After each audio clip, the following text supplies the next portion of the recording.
Okay, y'all are live. Hello, everybody, and welcome to GameRT's third March Mini Conference. This year, our theme is Libraries and Video Games. This annual conference was created for the purpose of professional development. So, for anyone not previously familiar with GameRT, we are the Games and Gaming Roundtable of the American Library Association, and our mission is to promote gaming in libraries, whether that's programming, collection development, community building, prototyping, playtesting, or research, among a myriad of other things. And we wanted to create the space with this conference for folks to share their research passions, to gain experience presenting, and to have a chance to connect with peers. So while some of our presenters may be seasoned conference goers, others, this may be the first time that they're presenting at a conference, and we're excited to give them that space to grow.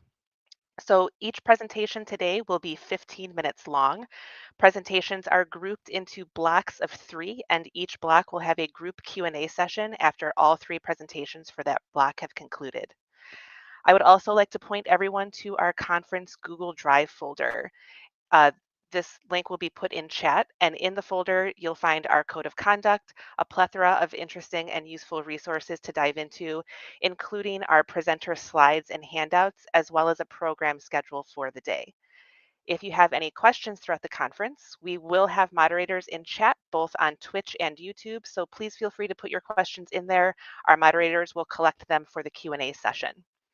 We've also created a Discord channel where you can connect before, during, and after all of our sessions. The link for the Discord server can be found in the program outline and the resource document for this conference. So now we're going to get the conference started, and I'm going to hand things over to our first session moderator, Danielle Costello. Welcome everyone to the first session of GameRT's March Mini Conference on Libraries and Video Games. This session block focuses on presentations related to outreach and programming. I am Danielle Costello, my pronouns are she, her, and I'm a student success librarian at the University of Georgia. And I'm also the current president of GameRT. This session will run from now until 11:05 Central and will be recorded and live streamed on Twitch and YouTube. Again, the recordings will be available soon for GameRT members and then publicly available 6 months after the session. Copies of the slides for the presentations are linked in the programming outline and resource docs that will be linked in chat. For this session, we'll have 3 15-minute presentations followed up by Q&A. If you have a question for our presenters, please let us know who that question is directed to, and we'll post that and when you post that on Twitch and YouTube chat. Our chat moderators, again, will collect those questions throughout the presentations, and they'll be asked during the Q&A. All that said, let's get started. Our first presenter is Ruth Carpenter with a presentation titled Undercover Coding with Twine, Teaching Basic Coding Skills with Narrative Design. Take it away, Ruth. Okay, thank you so much. So I'm going to work on getting my screen shared. So give me that moment. Okay, I'm hoping you are all seeing the slides. So yeah, my name is Ruth Carpenter. I'm a digital scholarship librarian at SUNY Binghamton. And my presentation is undercover coding with Twine. So using Twine as a tool to teach kind of beginner programming and narrative design. So if you haven't heard of Twine before, it's very simple, very beginner friendly, but it scales really well to kind of expert users. Tool for creating choice-based fiction. And if that's another new vocab word for you, you can think about the old choose your own adventure books where you'd read through some pages and then at the end it'd be like, go to page 5 for the rest of the story, or go to page 10 for the rest of that story. Or Netflix had a series of videos where you'd watch some of the videos and then at the end it'd say, go this direction or go that direction.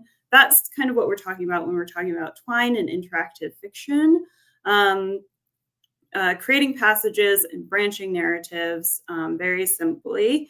What I also love about Twine is that it's free, it's open source, and you can use it just simply in your browser or you can download it. This makes it great for a 1-hour workshop because there's very little setup involved, which is another reason why I like it.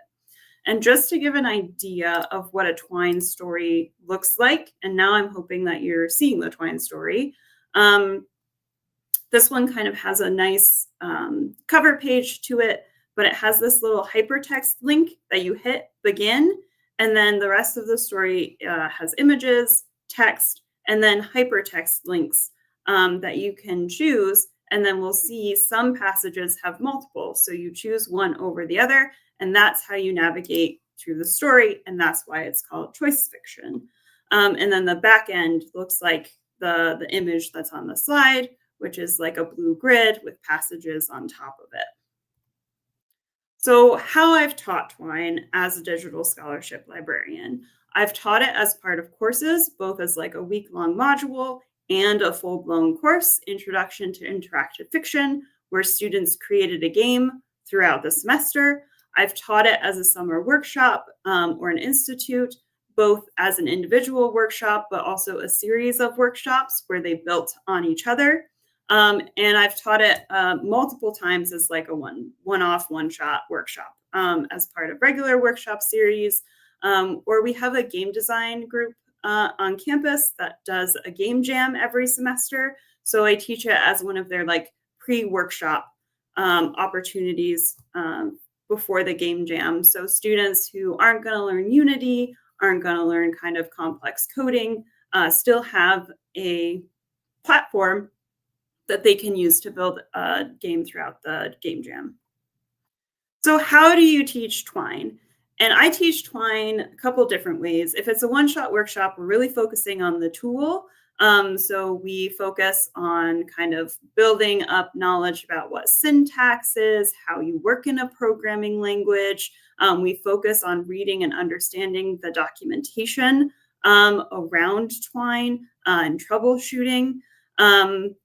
We set expectations early, even for a one-shot workshop, like here's what we're doing in this workshop, here's what you'll be able to create at the end.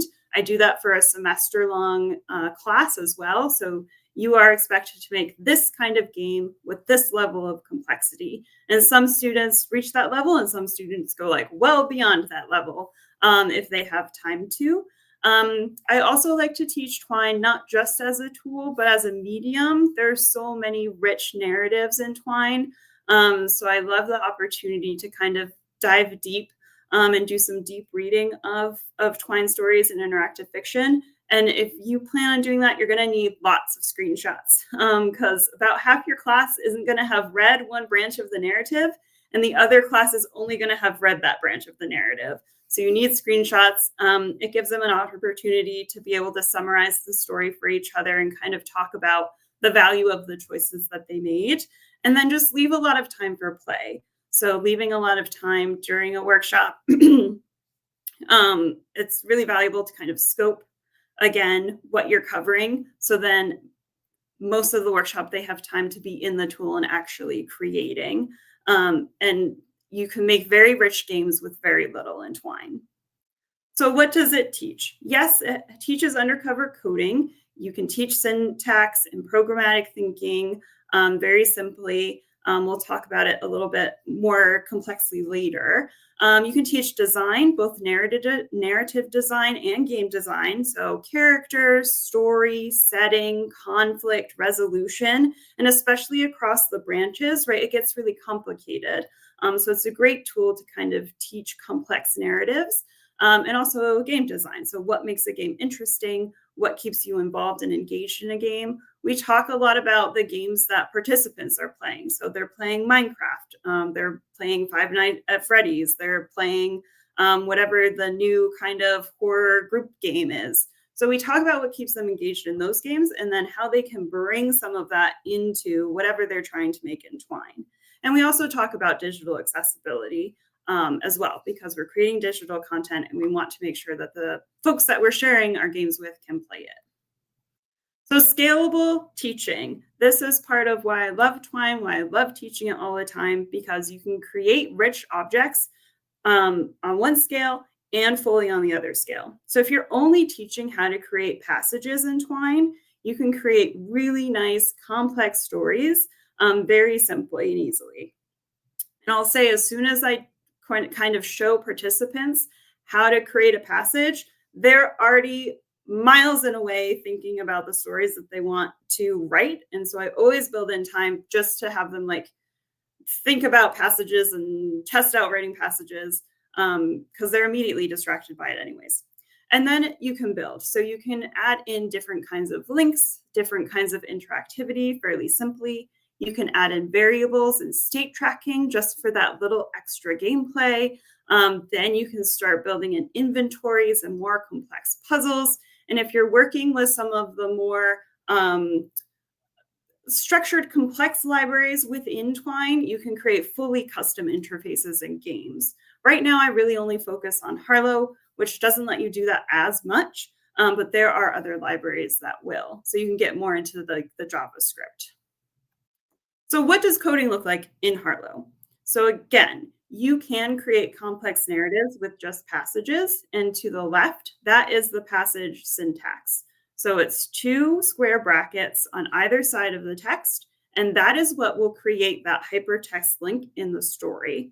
And the row below that, the text below that with the 2 brackets and the pipe, that's also a passage link. But that passage link, the first one, is what will be the link that presents to the front end. And then the passage name is in the back end. So what are you teaching kind of just with that very simple syntax? You're teaching variables because you are assigning names to objects to that passage.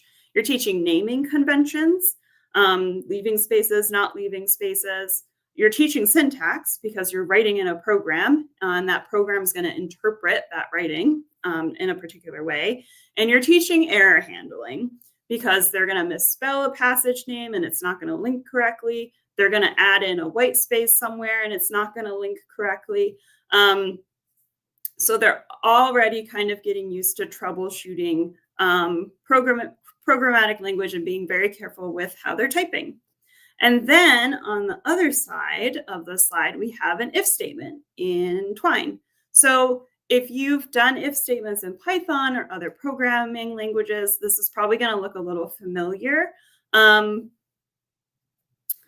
it's an if statement with our variable. That's our key count. We've got a mathematical expression in there. And then that square bracket notation, again, is the text that will appear depending on how this passage evaluates. So all of this if statement goes into a passage and then evaluates based on where that key count variable is set.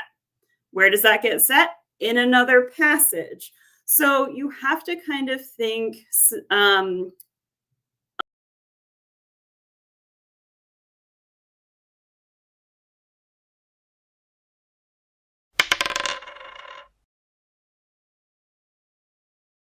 statement, how to create puzzles, all that kind of thing. So what are the pros? Visible results. Just like in a Python notebook, you get errors as you're testing code in Twine. There's a really nice debug feature that kind of walks you through. You can play test on the front end and see if things are working. And if not, go right back to the back end and figure it out.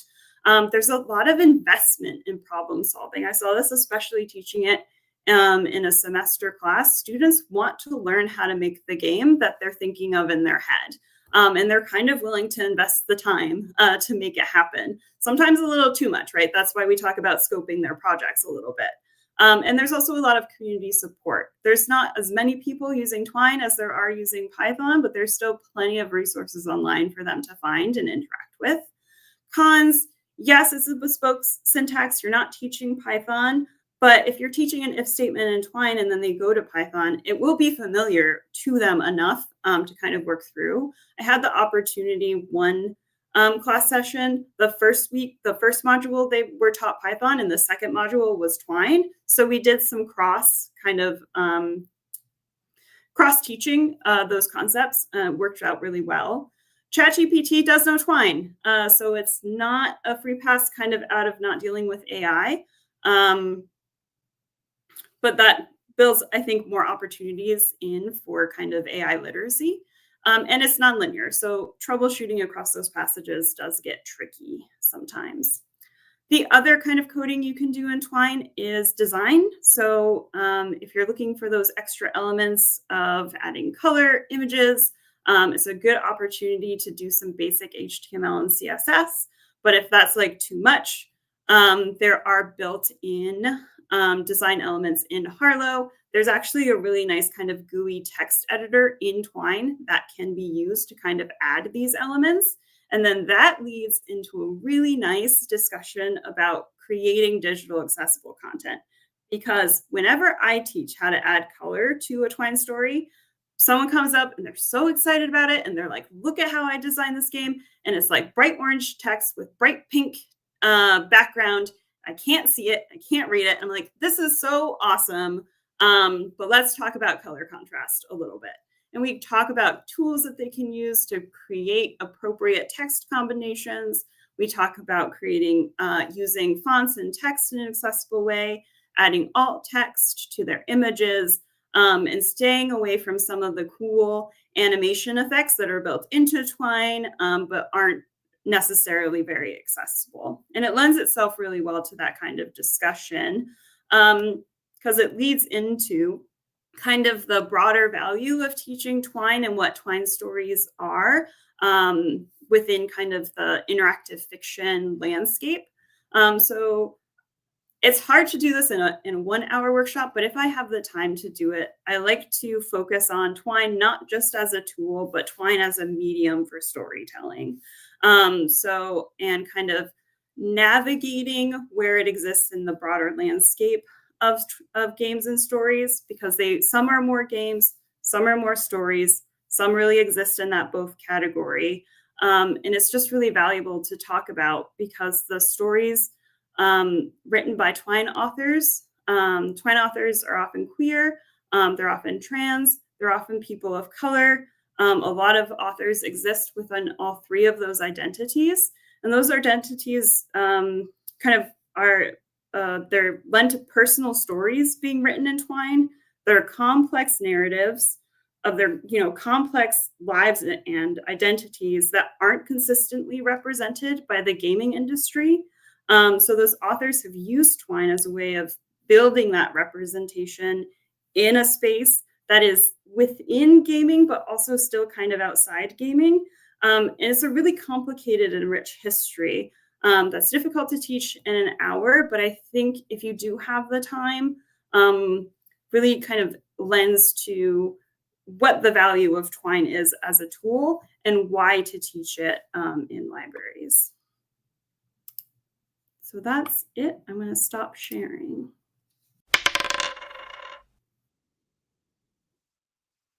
Yeah.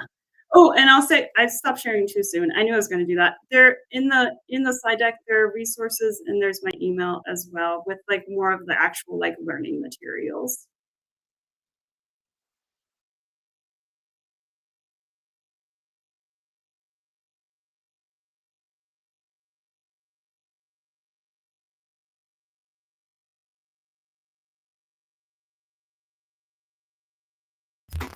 Hello, let me share my screen real quick.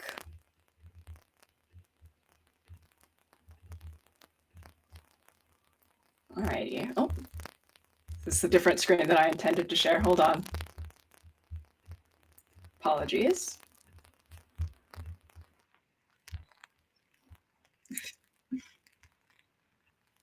Just a little bit. Yeah. Reminds us where we are. All right, well, hello, my name is Jamie. I am so excited to be here today. I'm one of those people where it's my first conference, and I really look forward to hearing everyone's lightning talks today. My name is Jamie Kojiro. I'm a current MLIS student at the University of Pittsburgh, and I'm also interning at Duquesne University. Before I studied library science, I studied film and professional writing at Carnegie Mellon University. So I was really excited to combine my interest in media analysis and marketing with some of the work that libraries do with outreach. So this is Upping Our Cozy Game, what the Cozy Game movement teaches us about community engagement. My goal today is to link some of the amazing outreach work that libraries already do with this trend in gaming that's becoming increasingly popular, it seems, as well as see if the ways that people think about cozy games can inspire us with when we brainstorm and come up with outreach ideas in the library. So, what are cozy games? I sense that at a video game conference, we're probably a lot of us already familiar with this term, but we should define it for our purposes. So Cozy Games, I'm basing this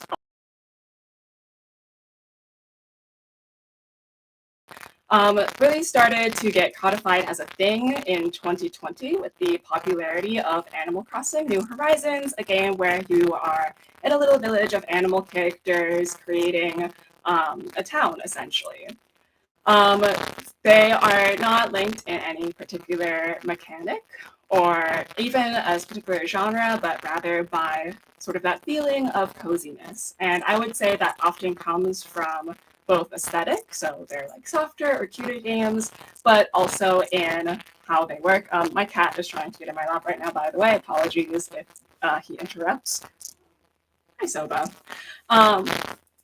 So the reason that cozy games were interesting to me and libraries was because I thought that a lot of cozy games are examples of gamification in shared public spaces. And I was interested in how we can look at what cozy gamers get out of the games that they play, and if we can link that to public libraries or university libraries or any libraries as shared public community spaces. When I tried to do a little bit of research about what is it that people get out of cozy games, I stumbled upon an autoethnography about people talking about Animal Crossings during the lockdown in 2020, and a couple of themes emerged from their autoethnography. These were the ones that I thought were most relevant to libraries: social interaction, rest and escapism, productivity, and identity expression. I think these are things that a lot of libraries already do inherent in their day-to-day. You create spaces for people to or other people or other sort of programming, lots of spaces where people can just sit and read and rest. Obviously, tables for studying, for research, computers, Jamie, and can you hear me? yeah, Okay. yes, I can hear you. Something going on with your video and audio, so if you wouldn't mind Gotcha. dropping out and rejoining, Yeah, sorry about because I that. want you to have the best presentation experience.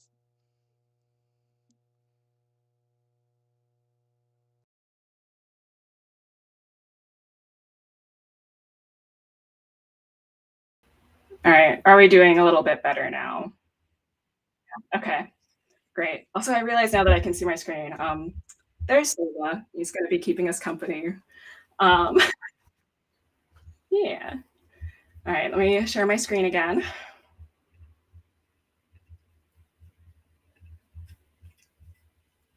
All righty. Where was I? Okay. Libraries and these need fulfillments. So obviously productivity, identity expression, I think works a little differently in libraries than games, but I think are also very much so a thing. So in this autoethnography, they described being able to customize their characters to represent themselves or customize their spaces to celebrate their identity. And I think libraries also do this too in a different way. For example, by putting together book displays or libguides that honor different identities. So how I think that we can use these in cozy gamification in libraries is 3 steps. So first, thinking about something that falls into one of these categories. So say you work at an academic library and the hours are being extended for finals week. In order to honor sort of the productivity or engage with that way that students are using libraries, you want to do some sort of cozy gamification project. Step 2, now that you've identified the project, is simple gamification. So gamification is obviously something that's existed in libraries for a long time. In an article called Games, Gamification in Libraries by Hasio and Harvianen, which these are all in my citations in the slide deck, they discuss how reading programs are one example of gamification in the library that produce sort of that feeling of motivation and flow that you get out of video games. One example of doing a gamification version of this student studying space would be to allow students to log the amount of hours they spend studying and then present that in some sort of poster or social media so that people can see how much everyone is studying with some arbitrary achievements sprinkled in there. If, you know, you've studied this many hours, congratulations. Now then, the third step in what I'm calling cozy gamification would be to think about this not just from a simple gamification lens, but specifically borrowing some of the choices that you would see in a cozy game. So you can do simple leveling up. That's something that's definitely present in cozy games as well as other video games. But you can also think about what leveling up specifically gets you in a cozy game setting, which is usually some kind of narrative or community-oriented reward. So for example, you might get to increase friendship with a character or create new buildings in a town setting. So you might consider coming up with sort of a fictional town within your campaign where you can say, congrats, you've unlocked a garden, you've unlocked a museum, and create that setting or that narrative for people with their studying. For me, the key difference between gamification and cozy gamification is narratives that surround community and community contribution.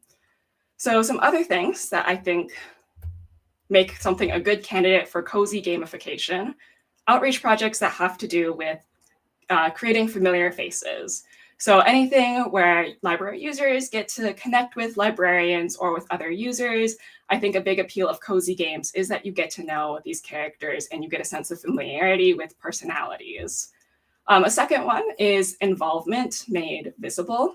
This is sort of an abstraction, but I think about the ways that in cozy games, you really feel like anything that you do there becomes some sort of visible mark of, oh, I'm part of this community. I have ownership through making these contributions in this shared space.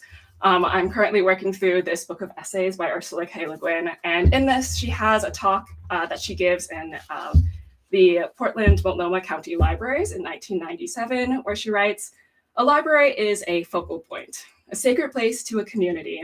It's everybody's place. I remember certain libraries vividly and joyfully as my libraries, elements of the best of my life." So with this aspect of involvement made visible, I think any sort of project, such as reading programs, where you get to see what are people in your library getting up to, how are they connected to the library, can really make people feel ownership of it. You could also use this to sort of spark ideas for what are some more ways we can get participatory projects that make people feel as if library is something of their own, like crowdsourced reading lists or book displays. And then finally, related but a little bit different, is labor with direct results. That really taps into that aspect of gamification where you feel that sense of achievement and motivation related to getting to see or actual achievements as a result of anything that you do in this space. And so again, thinking about achievements not just as things that are experienced individually that you might with gamification to do with, education, but also gamification with more community-oriented work. And these are, I think, all things that make it a good candidate to link your outreach projects with cozy game aesthetics and marketing.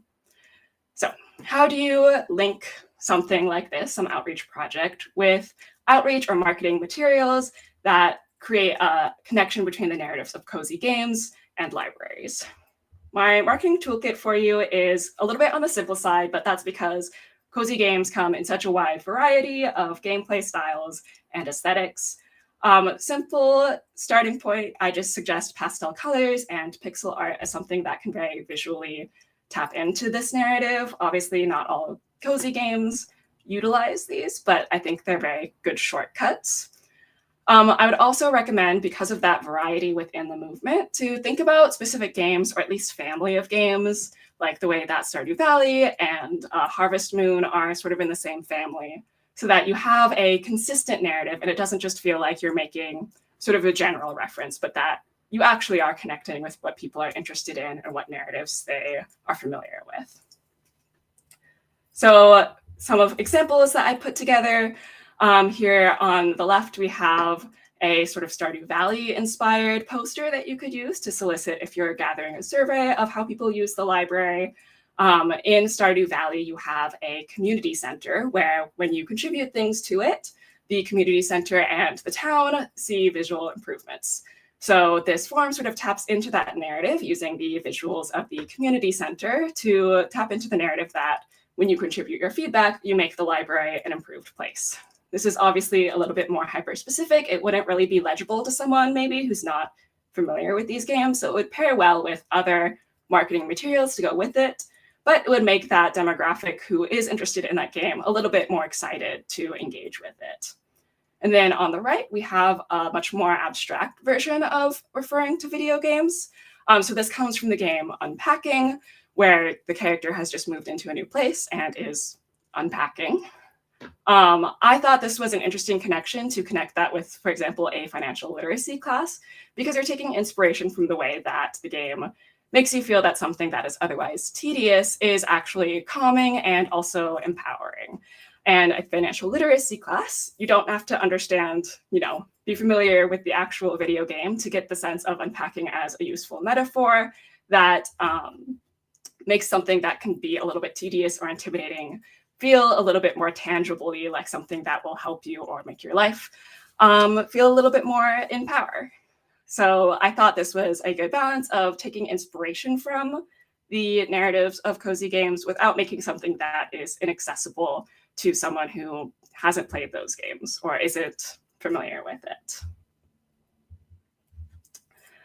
So in conclusion, cozy gamification is the process of taking an outreach that has to do with community or making the library more familiar to people and connecting it to the needs or narrative associations that people have with cozy games. So you can use that to link existing outreach with marketing strategies, or you can use some of those needs we talked about: social interaction, rest, escapism, productivity and identity expression, and use those as jumping off points to think about, if I were to undertake something to make this more cozy gamified, what are some strategies that I can use or some ideas that I can come up with?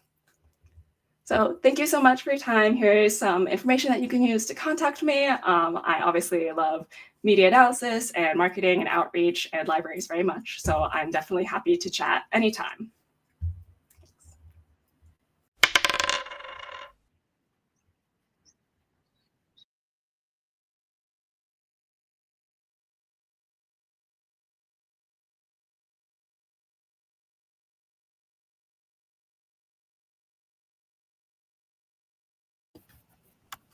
All right, so thank you, and I'll present. Okay, so my name is Sarah Griffin, and thank you so much for having me today. It's also my first time presenting, so I'm excited for everyone and to see what we have. I'm the Youth Services Librarian at Rogers Free Library in Bristol, Rhode Island. I also coach our local high school's esports team, so I'm really excited to talk about how to bring esports to your library. So my next slide. All right, so a quick intro to esports. Esports are video games that are played in a highly organized competitive environment. I love a good fun fact. So a fun fact I have today, the first esports competition was held in 1972 in Stanford University's Artificial Intelligence Laboratory. It was a competition called Intergalactic Space War Olympics, where participants competed to see who could achieve the highest scores in the game Space War. And it was actually sponsored by Rolling Stone magazine, and the winner's prize was a year-long subscription to the magazine.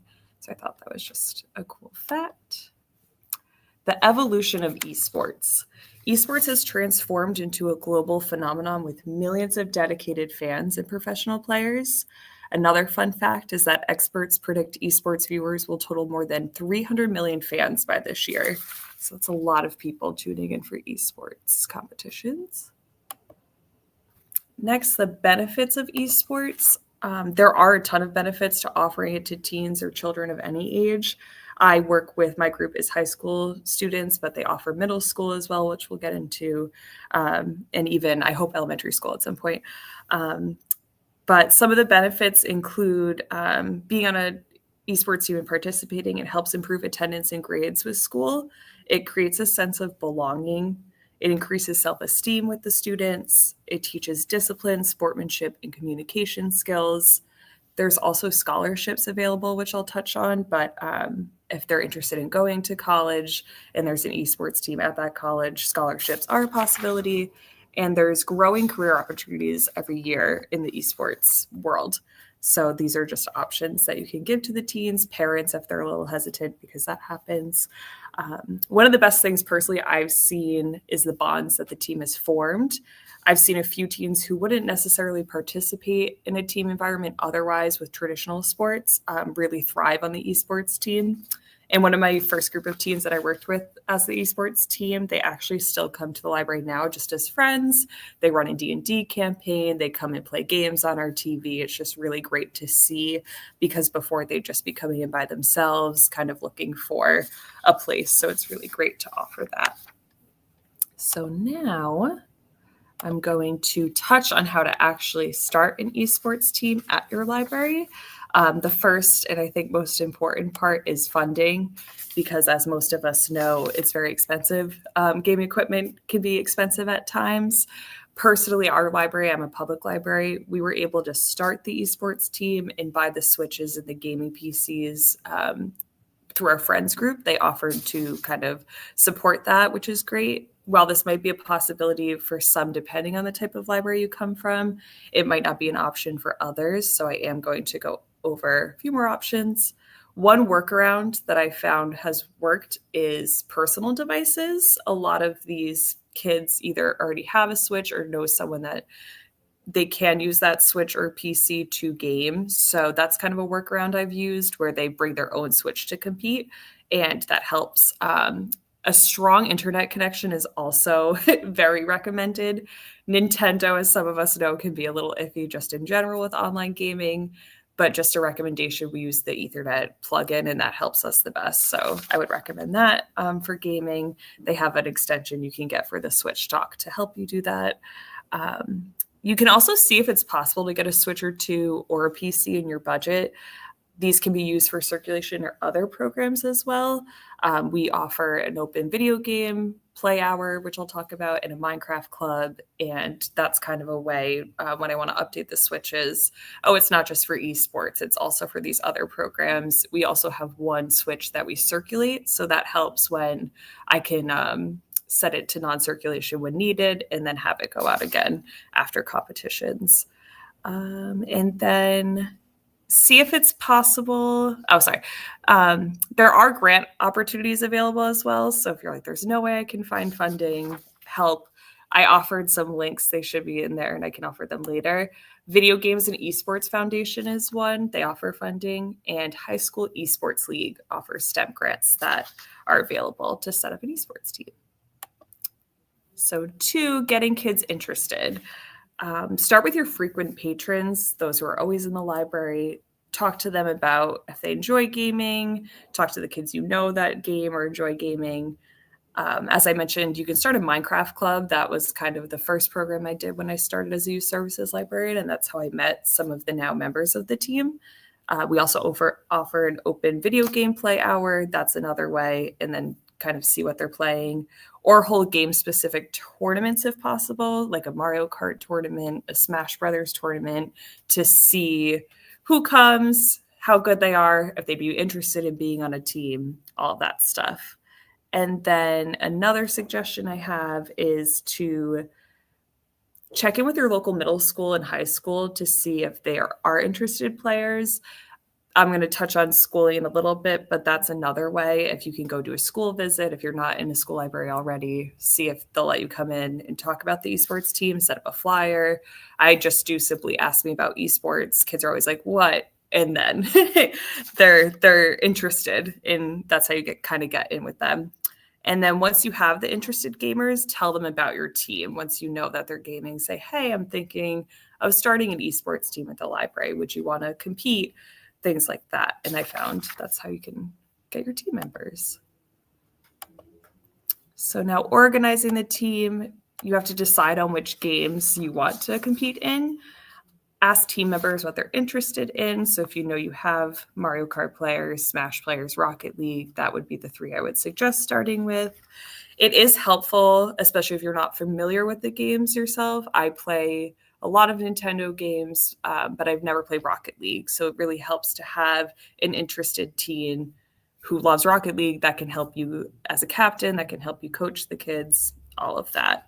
Recommended games that are easy to organize for an esports team: Mario Kart 8.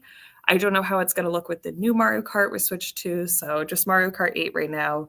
Super Smash Bros. Ultimate is another really popular one, and Rocket League. Those are the three that I've seen that are consistently offered in competitions. Each platform has different games that they do offer. I'm going to get into how to find competitions in the next slide, but just check with whatever platform you choose to see what they're offering. One that we use that I'll talk about, PlayVS, they have everything from Fortnite, online chess, all those types of things. So you just have to find the interest of your kids and then see where you want to compete. So next, finding the competition.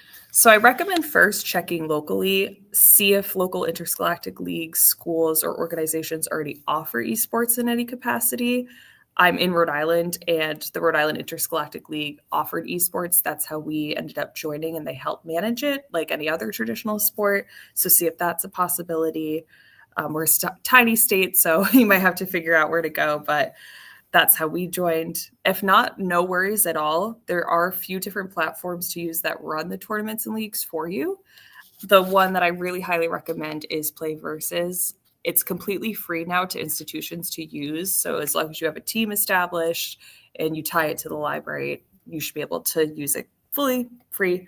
And their free competitions are offered for all state and regional leagues with PlayVS, and the software matches you with the teams. So you really just kind of go through the software. They have great staff that can help you train and teach and learn how to do it. And then it runs it all for you, which is great.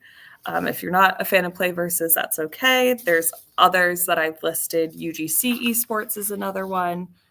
Generation Esports, XP League, and they all, in terms of scholarships and just interest of players, keep track of stats as well. So it's really great. I had a team member win an All-State award because right off of PlayVS, they were able to pull his stats.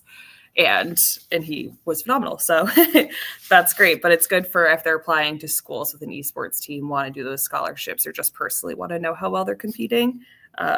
It pulls up all the stats for you. And then finally, just have fun. Once you find your competitions and set up your team, all that's left to do is have fun with the kids. If you play the games yourself, I always love playing with them. It's really intense on competition days. It's hard when we lose, but it's really fun, and they get to see what it's like to be on a team and just have those bonds. So it's one of the best things that I've participated in, and I hope everyone else can establish their own esports team.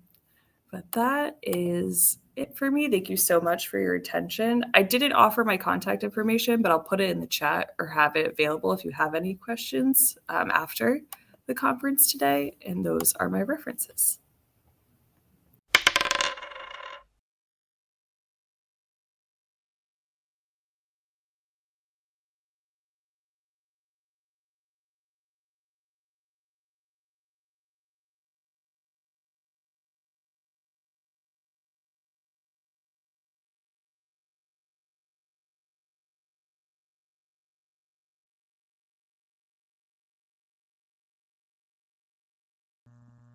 Hey Dee, give me just a second, okay?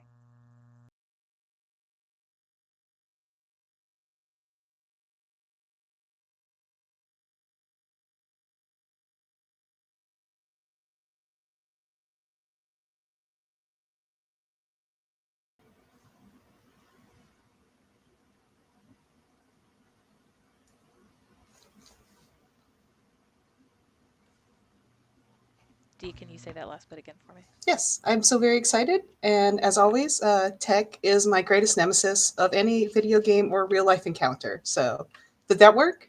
Can you hear me? Beautiful. All right, y'all. Toss your questions in the chats, and I'm going to get started and ready to roll. Ruth, do you think you could work, your ideas could work in an open lab, open play style environment? Or should kiddos have lessons first, or maybe a quick start printout near these laptops when they're playing or building your play? For Twine, Mhm. I've taught, so I'm in an academic library now, so I'm mostly teaching kind of undergrads, grads. But I have taught kind of when I was a public librarian, I taught a couple of twine sessions for like the younger kids.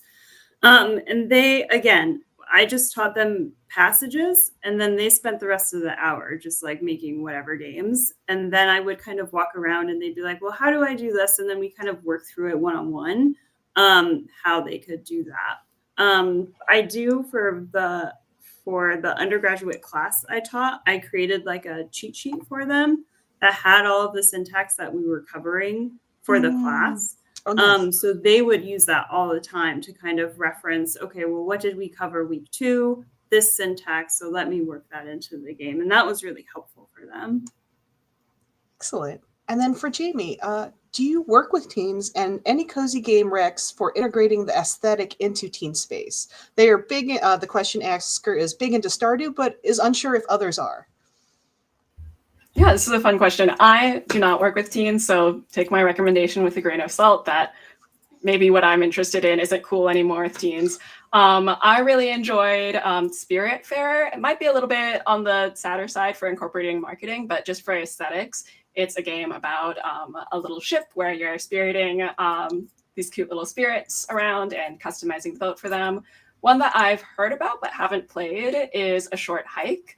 It's this cute little like polygon bird creature that is exploring this mountain landscape. If you're interested in exploring some more cozy games, a lot of games that I think people would call cozy games don't self-consciously market that way. And I would be kind of wary of ones that do, just because they might just be trying to jump on this trend. So look at games that you're familiar with and see if there are related games or games made by the same company. Look at, people's articles or blogs or YouTube channels to see what other people are calling cozy games. And of course, I think it's always a great opportunity to talk with the teens that you work with and see what they're playing to see what kind of cozy games they might like. Amazing. Thank you, Jamie. And now Sarah, and I'm really interested in this one as well. So Fora from the chat asked, what training/coaching what does training/coaching look like for esports? And are there any resources that you recommend for coaching esports? So the way that I was selected as coach was that the prior coach had no experience whatsoever and decided, oh, you play the game, so you should do it. So it's personally off of experience. I haven't taken any training yet, and that's something I could look into and provide resources. But it's helped a lot playing the games myself, playing with the students or the teens, whoever you're playing with. And then since I've played myself, specifically like Mario Kart, I know to get good at it, you have to do 200cc and learn how to brake and drift. So I have them practice in 200cc. Okay. And that's how we practice with that before competitions. Mm-hmm. And in Smash, have them go against the bots, high difficulty, things like that. And that's kind of how they train. But a lot of training too is playing together. If you can get 2 of them in the same space, even depending on what platform you go for, and the rules, kids can play from home. So if they can't even make it in physically to your library, but they have a good internet connection, they can play that way and just compete, join the online games. That's what I would recommend. Excellent. Thank you, Sarah. And then on tools, Ruth, what for kind of universal accessible tools might be good for helping to build games when we're considering that as a really important key when we're making our Twine games? Like the color checker? Mm-hmm. Yeah. What tools would you recommend and have you used a little bit further into that idea? Yeah. I use sorry, I'm not prepared for the question. Sorry. And I can't remember names of anything, which is terrible for a librarian. But there are a lot of browser-based kind of website basic check tools that I use quite frequently. The color checker that I use, I can toss into the Discord chat once I have time to look it up. Sorry, bad librarian. No. But it's a really nice tool because what it does is it lets you compare colors. It will give you a score based on a lot of different color blindness recommendations, and then it gives you a permalink to that check. So it's a really nice tool to use for students because then you can double check that they've checked it and their scores, match. So that's a really nice tool. I will toss it into the chat as well as the browser, kind of like WCAG recommended browser checker. And absolutely don't worry. If I threw you for a loop, the best part about having a resource document is post the fact. You can put every tool that you suddenly remembered immediately after closing the session in there. Yeah, exactly. Oh, and then a question coming in for Jamie. So a lot of cozy games are solo. Have you run any solo focused programming for cozy games? And how would you do that if you haven't run one? Oh, I haven't. This is my question because I do think a lot of cozy games focus on like the personal growth of a protagonist. So one that I'm thinking about is Celeste, which is maybe controversial to name as a cozy game because it's a very challenging platformer, but it's very, I think, meditative in the gameplay cycle and very, aesthetically, I think, aligned with it. And so that might be a game that you could take some inspiration from for thinking about connecting that with a program that's related to something that takes a little bit more repetition, maybe something that has multiple achievements. The way that game works is that you are collecting strawberries as you're climbing this mountain. And so something borrowing those like cute little pixel strawberries might be really cute. Ooh. I wonder if some kind of scavenger hunt of strawberries throughout the library might be appropriate, or in makerspace strawberries in a makerspace. I like that a lot. Yeah. All right. And then we have another question for, let's see, Sarah. As an esports team, is the branding around the team established by library staff or by players? So since we're attached to our local high school, we go with their mascot, the team name, all of that, the coloring of the school. I would say if you're going separate from a school, take control as the librarian, do it, talk to the kids, talk to the teens. I offered to have them design jerseys. I was like, if anyone wants to come up with a design, they just did it, but that's okay. I think that's a great idea. I'm waiting for a teen to come along that does want to do that. Even the logo, things like that. I think that would be really cool instead of using maybe your library's logo to have someone design one. But yeah, we're tied with our school, so it's a little bit different.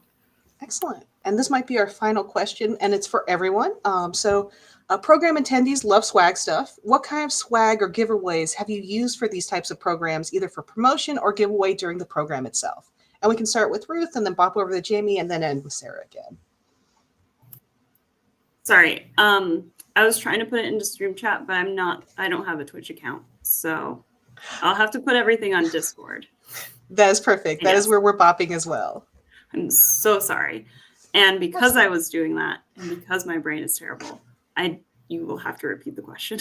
I will absolutely do that. So for programming attendees, we all love swag. I like to call myself Swag Santa when I'm giving away things.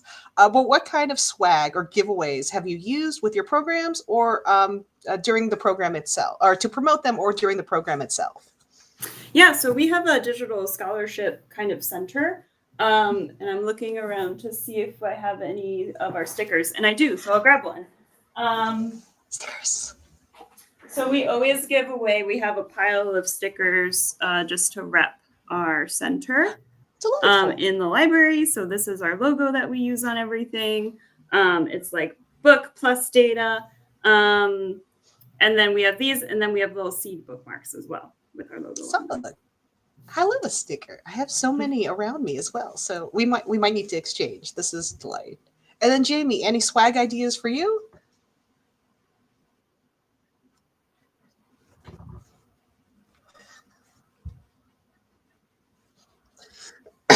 Of the games themselves, like Steam achievement stickers or pins, I think could be really cute. Something of that variety. I love a pin so much. Oh, goodness. And Sarah, any cool video game swag that you've seen around your competitions? Definitely theme stickers for the games that they're playing. Something I didn't mention is we contacted our local technical institute, and they actually came with their esports team and trained with the kids, but they brought swag bags with water bottles, lanyards, you name it, they kind of had it. I'm trying to think of anything gaming related, maybe some decals for their device if they want them. But I think water bottles and the jerseys for esports is a good one too. I love that I feel like we can have jerseys for everything, including Twine and Cozy Gaming. So let's get on that, everyone. Let's just represent everything. All All right. Do all of you have any last words? We have about 5 minutes before our 10 minutes before our hard stop. So any last kind of revelations about why you love gaming and outreach? And then we'll go reverse order. Sarah, you want to start kick us off with that one? I'll just say I've been gaming since I was 7, and just finding that sense of community within gaming has been great. And now being able to share that with teens and the kids that I work with has been awesome. And I just love gaming. That's all. You're in the right place. Jamie? Yeah, I mean, Sam, also just a big fan of video games, and I think it's really wonderful that libraries can incorporate them as another medium that a lot of people are really excited about. And for some people, especially like I think younger people, might be one of their favorite ways to engage with narrative or to engage with the kinds of things a library can offer. I think it's super exciting to get to have a conversation about what video games and libraries looks like. All right. Yeah. And then Ruth, you want to close us out? Yeah. So I became a digital scholarship librarian because my favorite thing to do is just like create and make stuff, physical and digital. And I think games are a great way to tell stories and a great way to kind of learn simple programs and ways of creating and making. Excellent. Well, thank you all so very much, presenters, for sharing your knowledge, for sharing your passion with us. And now that we finished our Q&A, that's the last we have for this particular session. We're going to put a link in chat so all the attendees can give feedback to our presenters. Please let them know how they did, and any other questions you might have, please toss them in chat and we'll get them to them as well. There will be a 4-question survey, and if you fill that out, we would be very much appreciative of that. And right. Actually, the 4-person survey has an entering to win a Steam copy of Core Keepers. So a little extra incentive and gamification for please filling out our survey. Thank you all so very much again. And we're going to take a moment to switch to our next section block, which will start at 11:15 Central Time. Thank you all again.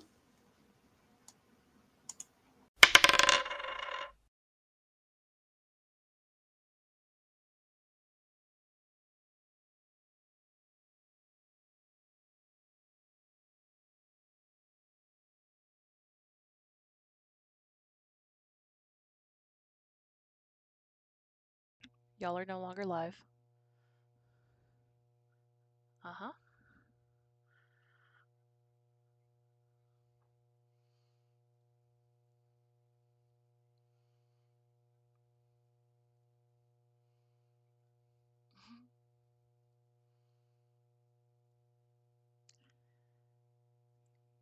Hey, real quick.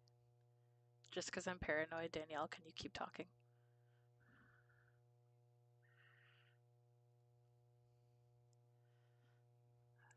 Okay, stop.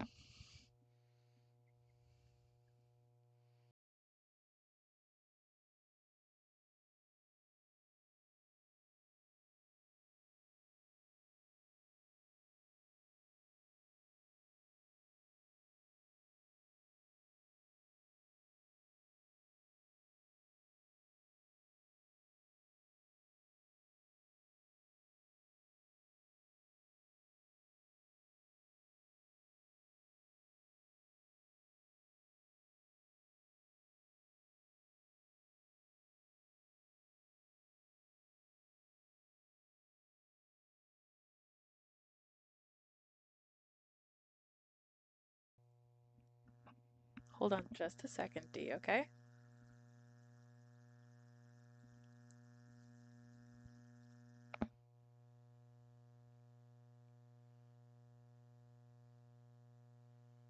Okay, do me a favor and talk one more time, D.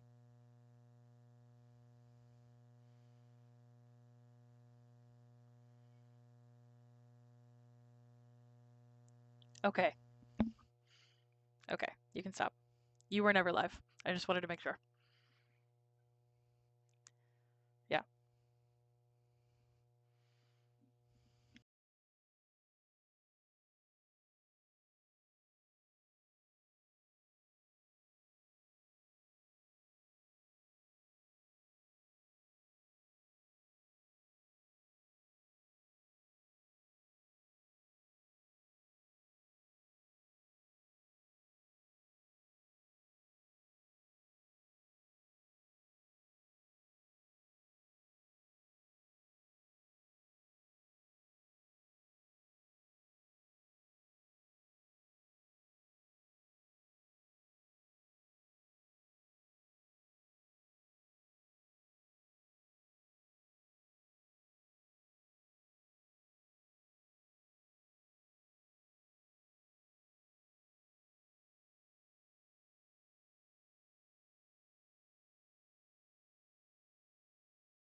Hello, welcome to the second session of GameRT's March Mini Conference on Libraries and Video Games.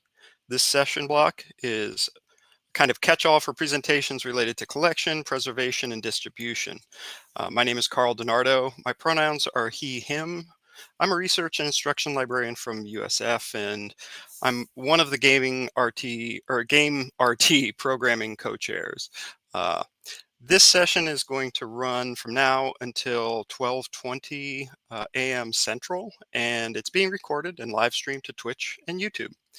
Again, all recordings will be available soon to GameRT members and then made publicly available in 6 months from now.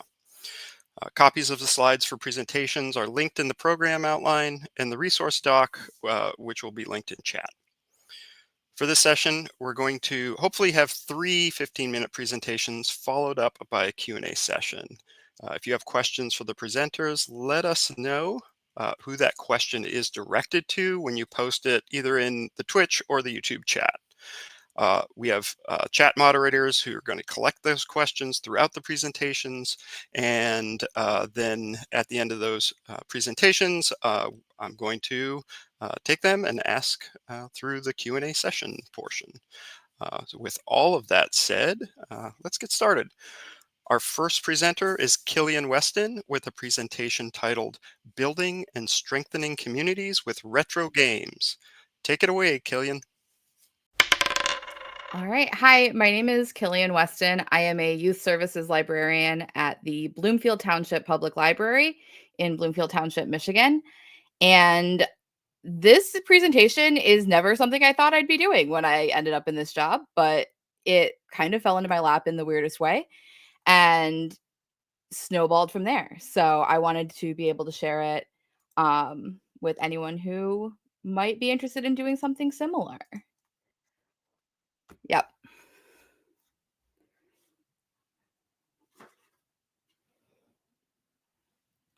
All right. So we kind of fell into this in a really weird way of our systems department was going through their tech graveyard to do a sale and get rid of things that we no longer used in the library.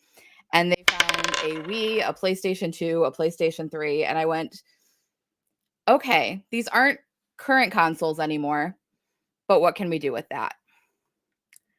And we started looking at, okay, do these even work still? Because they've been in the basement for who knows how long. And do we have games for them? And eventually decided we wanted to pursue getting more systems that were not the current ones, to invite kids in our community to try these systems that they may never have seen before and that their parents would have been playing when they were kids.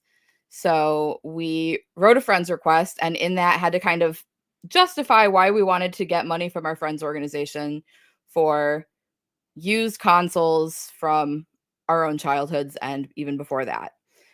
So we started talking about the ways we could do this, and the first thing that came up was our vintage video game night, creating kind of a space for connections to be formed between caregivers and children over the nostalgia that the caregivers are going to be seeing in these games from their childhood, and the connections that you can make between Mario Kart, Smash Brothers today versus when they were on N64 or SNES, that sort of thing. We also wanted to be able to create a space for tweens in our community specifically to come and hang out at the library, because we have a lot of really great play spaces for younger kids. We have a teen area that teens will hang out and study in, but there wasn't a good space for the tweens. And this gave them something they could come do, hang out, and kind of form bonds and friendships with each other, and be kind of a space that wasn't school or home and serve as their third space. So that vintage video game night came to be after a friend's gift let us buy a bunch of different consoles. We ended up going to a local used game store and just seeing what they had.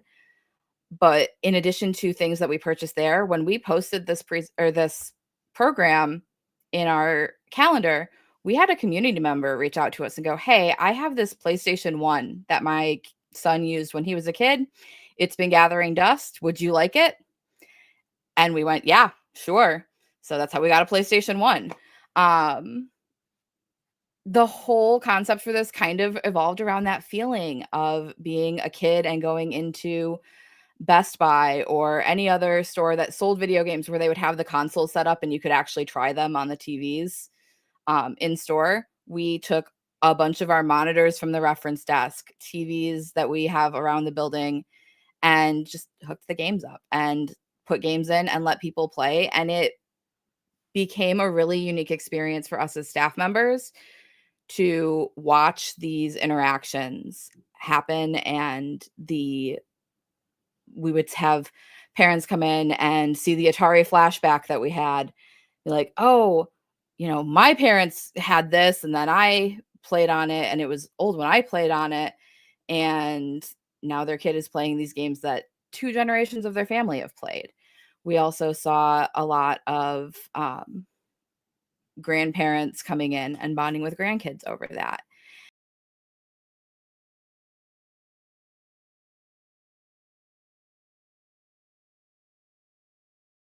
What other opportunities did we have to build community and to bring people together, which led to the idea for our Gamer Lounge. This is a recurring program that we do. It started every other week and it's gone down to being monthly. And it really functions as a third space for middle schoolers, late elementary schoolers. We set up in our lower level now where we've got a couple different meeting rooms, and it's the same idea. We put a different console in each room when we do it, and kids can come play on those. They can come play board games. They can come watch people play.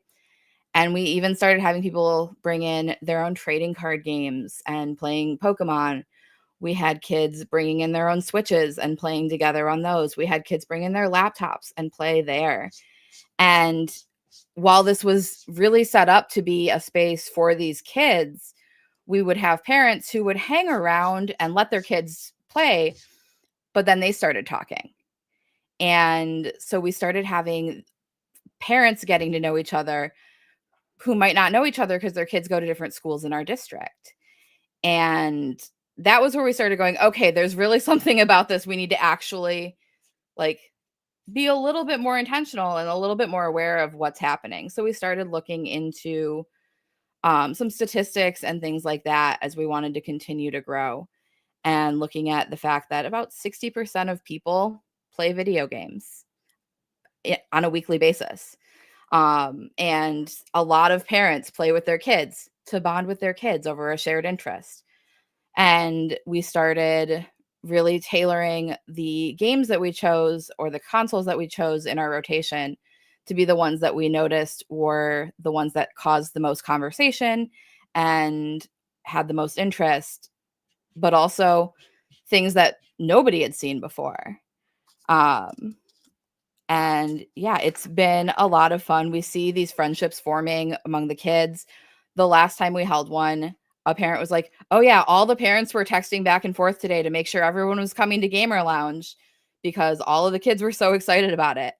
And we've started seeing kids who we've never seen in the library before who came to Gamer Lounge. And now I see them coming in to check out books. I see them signing up for, I run Dungeons and Dragons for the youth department sometimes. I had kids sign up from that who had never done it before. And it's really turned into a nice way to connect with the community as librarians.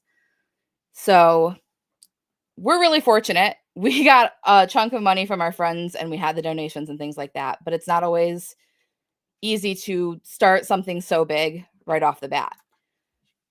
We started looking at other ways that we could use these consoles and that people might be able to start smaller if they wanted to. One thing that I've already done is we did a book discussion of the book Rewind by Lisa Graff, which is a time travel to 1992 situation where they play the SNES. So in that book discussion group, we brought in the SNES and the kids got to play on the system that the character played in the book, and it gave them that much more context. We do a lot of IP-based parties with Pokemon, with Mario. We're talking about doing some Sonic stuff at some point.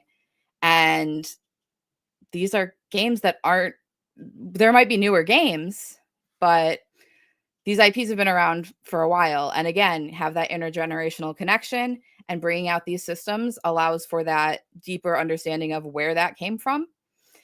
And we also know a lot of libraries will do things with the Switch or other more modern consoles in their teen spaces, youth spaces, etc. We don't necessarily do that, but you could just as easily sub in an N64 for a week or something like that.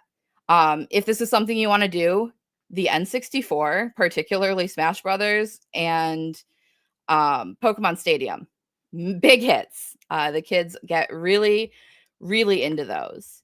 So we wanted to kind of take a look at other ways to use those, because it helps justify spending the money on these.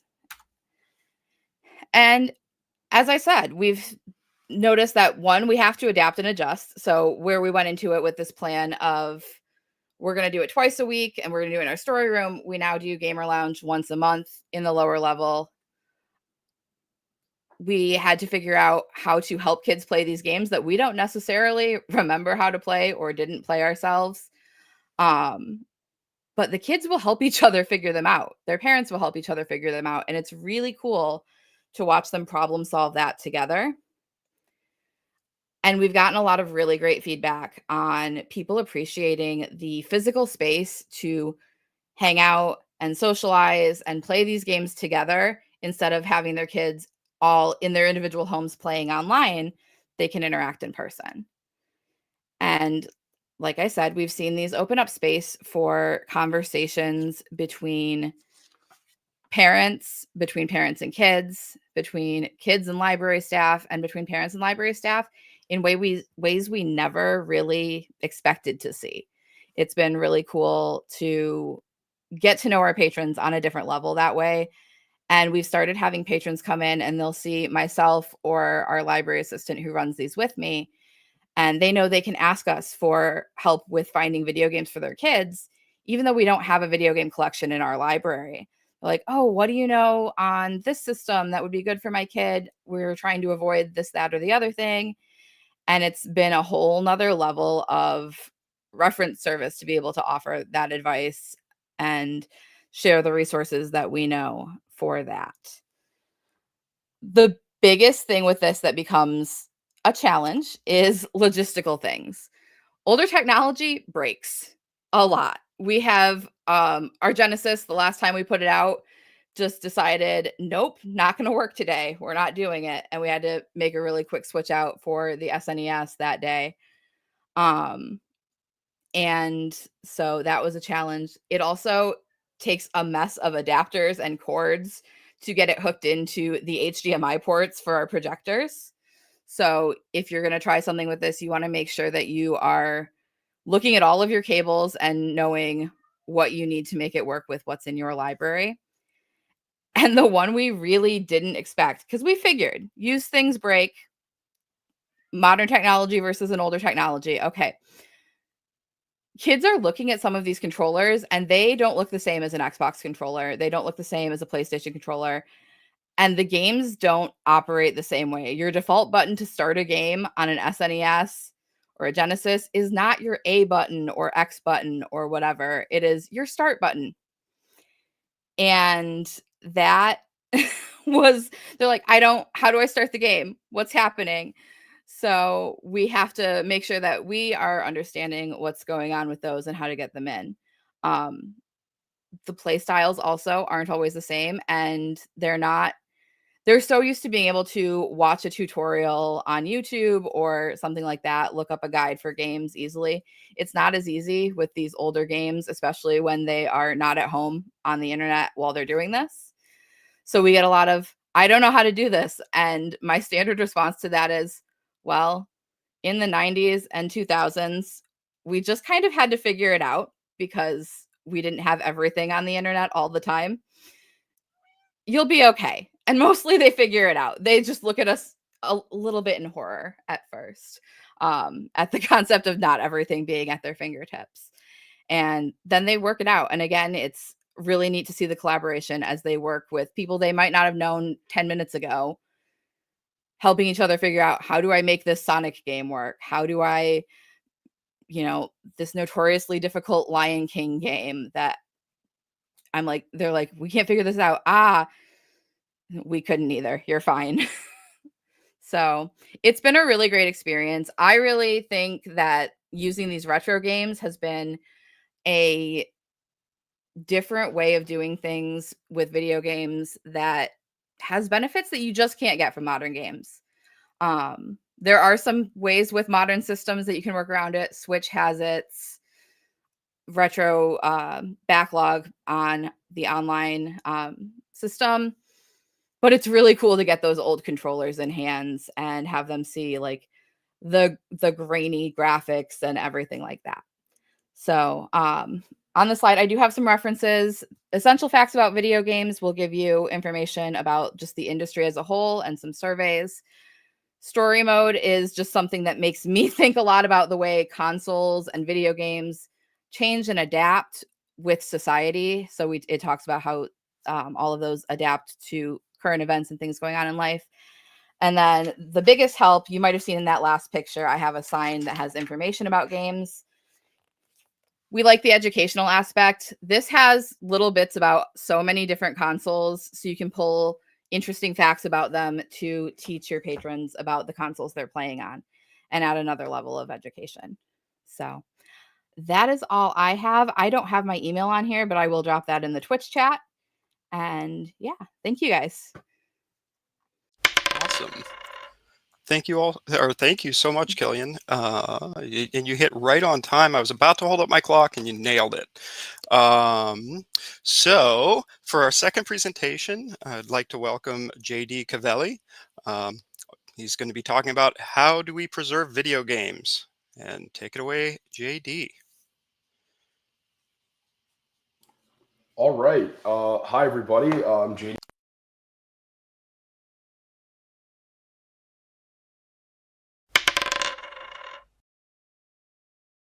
Monitor, so forgive me for that. But yeah, I'm really excited, especially to be particularly in sandwiched between the two talks that are before and after me, because I hope that my presentation can be a bit of an overview on questions about game and specifically video game preservation in general. I think it's really exciting to have Killian speaking about the importance of sort of the social importance of retro games, and to have Noah speaking about platform-specific questions, which I'll touch on, but won't go into a lot of detail on. So I appreciate being here very much so. Also, in my 2-for-1 for you today, I'm going to be presenting in style called PechaKucha. A PechaKucha style presentation is one where you have 20 slides, and ideally you speak for 20 seconds on each slide. I'll do my best, but it's a fun sort of presentation format that you can use for PechaKucha style nights where people can present on anything that they want. But, you know, a quick little 2-for-1 for you there. Super fun and a great community around it. So with that being said, I'll go sort of directly into my PechaKucha style presentation by once again introducing myself. I'm JD. I went to Brown for undergrad, studied political science and media studies. I then worked at the University of Chicago in a social innovation think tank, primarily wondering about how we can use games as like a pro-social agent. I then got my MFA at NYU in game design at the Game Center. I now teach full-time at Long Island University in New York on games. So I'm a guy that spent a lot of time with games, and I've also spent a lot of time with libraries. Shout out the Pelham Public Library in my hometown, and I'm really excited to see that there's this nexus of interest on games and also on video games and how they can sort of interact. So while I was at NYU in the Game Center, I played this game. This game is called Joust. It is a game for the Atari 2600 that released in 1983. And Joust was a game that was created and sold and marketed and existed far before I was ever born.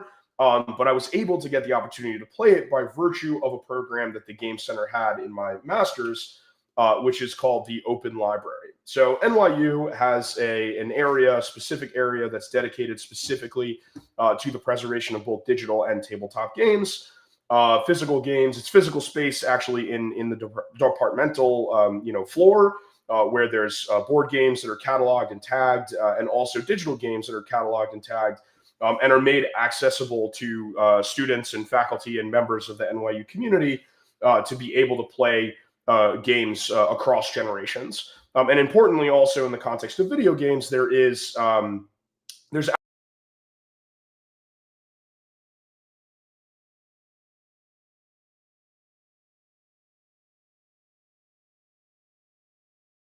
teach, we're starting to emulate sort of a similar place. Here are some of my students hanging out in what we are creating as our game lab, again, sort of a departmental space where students can come in, play games, tabletop and digital, and discuss them as they see fit. There's a bit of a problem here, though, and that's sort of the nexus of what I'd like to talk about, which is that I think there's sort of two prongs to this question of like the role of the library or the role of preservation. And on the left hand, we have my friend Microsoft Access here for all my programmers out there. You may have experienced it. And on the right hand, we have a cheeky preservation of objects, preservation of fruits and vegetables and so on and so forth here. So really the question, for preservation rather is kind of two questions, both of access to the things and also to the longevity of these things that you want to be able to access. And sort of, coupled with that, depending on the location where you are, depending on the space and where you're at, where this preservation in both forms is taking place, there are different incentives at play. And the reality of those different incentive structures creates a bit of a problem, primarily on the access problem, but also on the longevity problem. If you'll remember on my opening slide, I had a very perhaps scary theme of like, what can we learn from digital piracy? I don't condone digital piracy, but hopefully later on in this presentation, we can see how digital piracy and the incentive structures that exist around it may have something to teach us here. So what do I mean by that? Well, let's go back to NYU. Let's go back to the Game Center. Let's go back to where I was, right? And the Game Center served, and particularly the Open Library, served as a locus for access to all three of the things that I needed in order to play this game, right? The actual game cartridge itself, right? The cartridge for Joust, the Atari 2600, right? Which is the platform that I needed to be able to play Joust on. And also, and often sometimes overlooked, the necessary technical pieces to actually get the console to display onto some sort of screen. I grew up and we still had CRTs. I'm not that old, but I remember CRTs. And so, and like different display styles. Now everything's an LED or an OLED or whatever. But again, like especially as we're going back to these older consoles, there's more at question that we need to deal with. But what was the problem? The problem is that ultimately this was a bit of a restricted area, right? The Game Center and the open library that the Game Center creates does the best that it can in order to be accessible to as many people as possible, but it's still a university space, right? And university spaces kind of require some level of access that not everybody has all the time. And furthermore, excuse me, the same issue sort of exists at Long Island University where I am now. I mean, it's kind of an endemic problem, right, to all university spaces that are going to be a locus for the preservation of games, right? So it may solve the longevity problem in some sense, but it may not solve the access problem in some sense. Well, I hear you asking quietly, silently, well, why not have the institutions themselves that are creating these games? Why not have the companies that are creating these games be the people to actually do the preservation work? And the problem there is that the incentive structures don't necessarily align. Primarily from the perspective of access, right? They want you to pay for access to these games that they haven't necessarily sold in any meaningful way in 20 plus years. But also from the longevity perspective, right? The projects, the games, the pieces of art that Nintendo is interested in preserving are the ones that, by the very nature of them being a for-profit enterprise, are the ones that they feel as though they may be able to get some value out of later on down the line by selling it in some format, like in the Virtual Console for the Switch. And again, there's nothing necessarily wrong with this, right? This is incredible. I'm glad that there's this access beyond sort of the university library, right? That companies are creating and like enabling here. But the issue is that there's no guarantee that my copy that Joust by the Atari 2600 game is going to be conserved in this way or preserved in this way by virtue of the fact that maybe Atari doesn't see sort of the financial incentive to do it. So that's, kind of the first issue, and that's just on its face. But if we go back to the question of, my beautiful, walled garden of NYU's access, there are other issues. The other, first primary issue is what happens, as Killian mentioned, and as I'm sure Noah will go into more detail on, what happens when the console itself breaks, right? What happens when the object that we need in order to do the translation of the code that exists on this cartridge onto a form that can be shown on a television of some kind? What happens when that falls apart, right? This is most similar maybe to the experience of link rot. I don't know if, on the internet, y'all have ever clicked on a link that's supposed to take you somewhere, and then that link says, oh, there's actually nothing at this location, right? It's sort of a similar issue where it's like, the front end, the thing that we see, the cartridge still exists, right? And the game is still on that cartridge in some sense, but we can't access it, right? By virtue of the loss of the technology required in order to access it. So there's, of course, the situation of let's just collect as many of these objects as we possibly can, right, and keep a backlog of all, the PlayStation 1s or what have you, or Nintendo 64s that we possibly can for the rest of time. But eventually, again, as Killian sort of alluded to, these things break, right? These things break, and there's not necessarily an easy way to have them, fixed, unfortunately, right? So we either need a way for us to not break these things, right? When we run out of hardware let me put it this way. When we run out of this hardware, right, which is an inevitability, what are we going to do, right? We won't go into too much more detail here because, again, I don't want to step on Noah's presentation, which I'm sure is going to go into a lot of detail here. But we need a way to play that's platform agnostic, right? Or we need a new platform. And so what I presented to you here is actually Analog's 3D console, which is a separate company that's creating a modern, quote unquote, Nintendo 64, but using this technology called FPGAs, or field programmable gate arrays, which is in essence a recreation of the hardware itself, right? But there's another issue, which is what happens if all the disks break, right?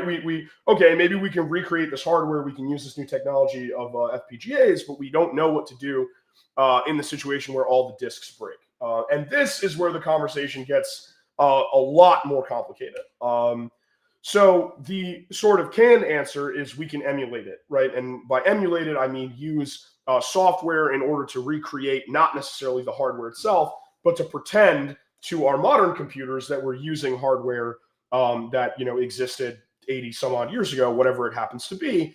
And through the process of playing what's called a ROM file, right, we have access or the ability to play all these games through emulation. There's an issue here, a very clear issue, a very obvious issue here of legality. The legality, that being said, of who has access, who has the ability to sort of dump these ROMs, as we say, who has the ability to play these ROMs, right? And thinking of a ROM sort of as like a digital version of that cartridge, right? Where's the line, and what are we allowed to do and what are we not allowed to do? So sort of the only real legal precedent on this is a case called Sony Computer Entertainment versus Connectix. And that case was actually primarily about the process of building an emulator itself, right? So is it okay for us to pretend to our modern computers that we are an older system, right? And specifically, can we use the copyrighted BIOS system or software that exists on that particular system in order to recreate that technology in the modern day? And the answer there, thankfully, was yes, you can do that. But what it didn't answer is, okay, but how do we get the games in the digital format that we need in order to play them, right? Both for the purpose of long-term access and also for the longevity of, the inevitable issue when every cartridge breaks, which hopefully will never happen. But of course, it's something that we need to be concerned about, right? So the first answer is, okay, well, let's just have one place where everybody says it's cool if they have an access to all these different ROM files, right? And they have the sort of the central locale for every single game that we ever might want. We have our single Library of Alexandria, so to speak, of digital archives, of digital artifacts, right? In our case of video games. And what ends up happening there is what happened actually quite recently, which is the Internet Archive, which is a nonprofit that seeks to sort of archive the history of the internet and other digital objects, said, okay, well, the pandemic is happening, and as a result, we want to give people access to as much of our library of books as possible. And so we're going to suspend our borrowing system that we've had in the past in order to allow for the proliferation of these books in the face of like a massive pandemic, where people could not be in the same space, maybe didn't have the same access to libraries that they did in the past. They lost the case, unfortunately, that was brought against them by the publishers of these books. The publishers of these books that they gave access to said, hey, that's not cool. We don't like that. We don't want you to do that anymore. And unfortunately, the Internet Archive lost that case.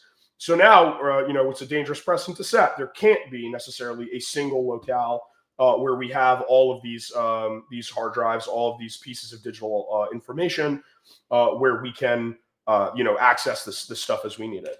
So what if we had multiple places? And that is essentially what piracy is. The software of torrenting, the system of torrenting, is the process of saying, okay, let's actually split access of this particular object across like 100 different computers. And then we can say, go and talk to that computer. And if that computer goes down, talk to this other computer, so on and so forth, which in theory is a really powerful strategy, but has created sort of the negative externality of enabling piracy in the past, where there's still no clear sense of whether ROMs are legal or not. Right, there's some sense that if you dump it yourself, if you create the digital artifact yourself from a cartridge that you have, then it's okay. But if you get it from somewhere else, then it's not okay.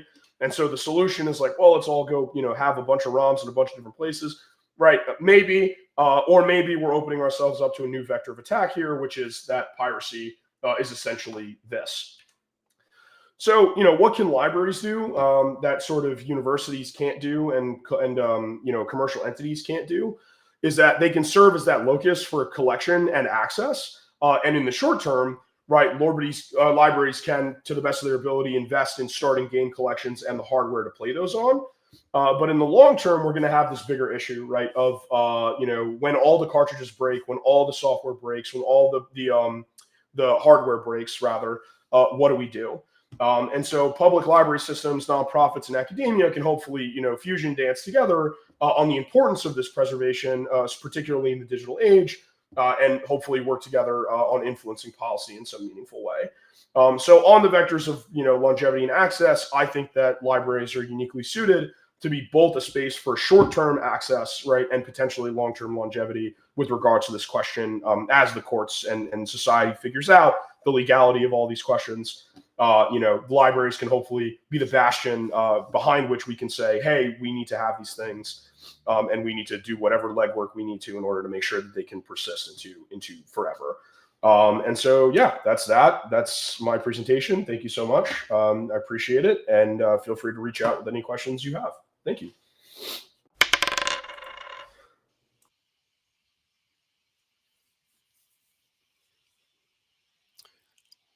All right. Thank you, JD. Appreciate that.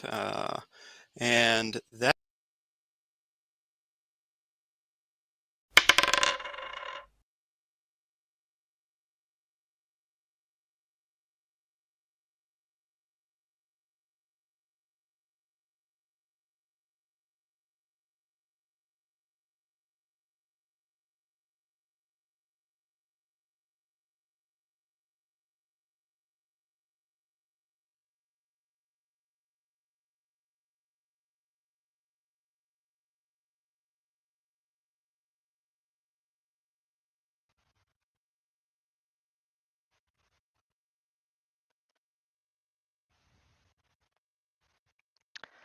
Alrighty, we have lost Carl for a second, so we're going to move on to our third presentation for this session.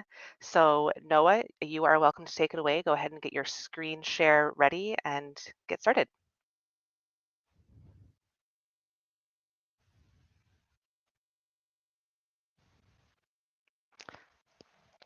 Noah, I can't hear you at all.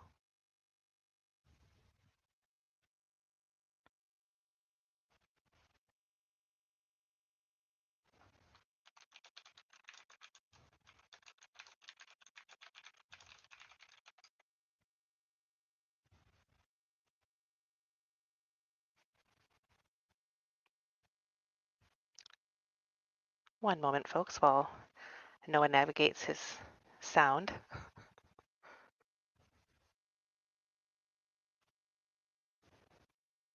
Still can't hear you, Noah. Sorry.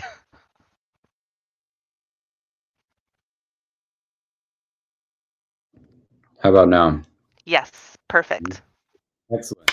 Apologies for that. All right. I'm Noah Leiter. I'm a PhD student in critical game design at Rensselaer Polytechnic Institute in Troy, New York. I'm thrilled to have a bit of overlap today with JD's talk. Mine's a little more advocacy centered, as his is about technology. And this is mostly a call for critical thought on emergency solutions for digitally preserving video games. So we're all here today for a common goal, and that is to preserve the stuff of video games for research, access, and of course, play.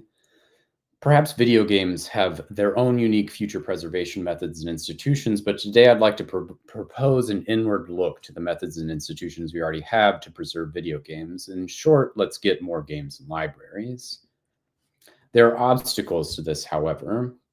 The Entertainment Software Association is currently blocking all digital video game content distribution in libraries and museums. Per Stephen England, an ESA lawyer in March of 2024, there exists no combination of limitations that the ESA members would support to provide remote access, i.e. the ESA perceives no current methodology for use in libraries where they will allow libraries to distribute games, their documentation, and their ephemera in a digital or online fashion. Later the same year, the ESA issued a DMCA citation to the Video Game History Foundation that states it will not give researchers any protections or exemptions when conducting research using digitized video game content, a further legal blockade against games preservation via digitization. I'll spare you the brig of text here, but the last sentence sums it up well. Removing the premises limitation would adversely affect the market for older video games, aka digital access hurts our members' bottom lines. Commerce and preservation are at odds with one another, and perhaps they always have been, but in terms of video game access, they're water and oil right now. There are the battles that I've mentioned already, but there's also Universal Music Group and Sony Music Entertainment's battle with archive.org for hosting recordings of 78 RPM vinyl records as part of the Great 78 project. Setting a precedent of low tolerance for projects of digitizing fragile, antiquated media, which might sound familiar. Hachette Book Group took on the Internet Archive's digital lending programs in 2023 lawsuit and won. Nintendo sued file sharing website onefisher.com for, quote, failing to remove or block access to unauthorized copies of Nintendo games stored on its platform, end quote. Nintendo also sued the Yuzu and Ryujinx emulators and went after Palworld for patent infringement, among many, many other lawsuits. So there's that. So what do we do? Well, perhaps before we ask that, I might instead ask, what are we preserving and why all the fuss? Well, in terms of digital access of video games, particularly emulated video games, there's little to reduce the friction between commerce and preservation when we boil this question down. The stuff of video games is multimedia. They contain music, video content, art, models, textures, all with different authors, sometimes under different sharing rights. Outside of a game's executable file, there's also its surrounding culture, which thankfully this battle is a little bit easier right now with programs like the Video Game History Foundation searchable archive of marketing materials, game zines, and other public game stuff at archive.gamehistory.org. So games culture has a sort of pathway to preservation, but game stuff isn't looking too hot right now. If we disregard games, cases, manuals, and other important ephemera, in order to sort of hone in on just their executable files, there's still barely a minimum threshold for distributing games content through libraries. We can theoretically hand a game's disk, cartridge, etc. to patrons so that they can play games, a lending policy that many libraries already practice. However, the upkeep and storage of hardware to play on is costly. There are few concrete standards for organizing game collections. Cost of acquisition is high. Game cartridges and disks deteriorate over time. the legality of physical lending practice is in flux, and at least in my experience, people simply don't check out games in libraries. At both Georgetown University and RPI, the two institutions I've attended graduate school at so far, the games that were or are available to check out, they mostly collect dust. Georgetown has even had semesters where a whopping 0 games have been checked out. So there's a multitude of factors at play here, namely that libraries aren't perceived as places with games, both from patrons and the general public, which is why events like this are really important, because we got to get the word out there, right? The people who do know about the games in libraries might not have the systems to play those games, and the library also might not have those systems. And games aren't sorted into library search systems for various reasons, among other issues. So this leaves us with 2 other avenues of distribution. The first is distributing ROMs and executables, whether that's optical media, flash drives, and so on. Simply getting ROMs into the hands of patrons seems simple enough on paper, but the reality involves training people on how to use these files. I'm not sure the levels of expertise in the crowd here today on running raw game executables, but I bet if you've embarked on that endeavor, you'd know that a 3 credit hour college course is still probably not enough to train a savvy personal computer user on the intricacies of running raw game files from a thumb drive. So we're left with streaming, a method commonly used by libraries to distribute other media, from audiobooks to movies and larger, or like books, etc. Like video game files are in a sort of precarious place here because they're both smaller and much larger than these other materials, books, movies, audio files, depending on the game. For instance, Pokemon Red and Blue are 256 kilobytes, small enough to send the full file and all their metadata in about 6 TCP packets. With a strong enough internet connection, you could theoretically receive about 2 million reds and blues every second, twice the amount of games of those 2 games sold in the United States in its first 2 weeks in 1998, or about the same amount that were sold on the 3DS less than 10 years ago. So this might throw some red flags to the ESA, but on the other hand, with the larger files, right, like you have a game like Lost Odyssey, an 18-year-old Xbox 360 game that has not been re-released or ported and is around 16 gigabytes. It is unsustainable. So in addition to this precarity, the phenomenon of playing games is more finicky than audio-video content. Even if streamed to an on-site, aka library in-house device, games responsiveness is crucial to their experience, and games being streamed are not always responsive. On a certain level, it's still possible, though its working form involves emulation at varying degrees, and platforms beyond the 6th console generation are tough. At any rate, I'd rather call this concept emulation as a service, a term I first heard from David Gibson at the Library of Congress, but one that is championed by other institutions such as Yale, the Society of American Archivists, and the Software Preservation Network. And you can sort of see that we can distribute these things on devices such as an iPhone here, and that works pretty well. I mean, handheld devices are one method, though, that works in emulation as a service, especially as devices like iPhones or Android phones or Steam Decks all now have legal avenues for emulating older games, even as late as the Xbox 360 generation. However, there is also internet browser access, something the libraries are experimenting with inside closed in-house systems.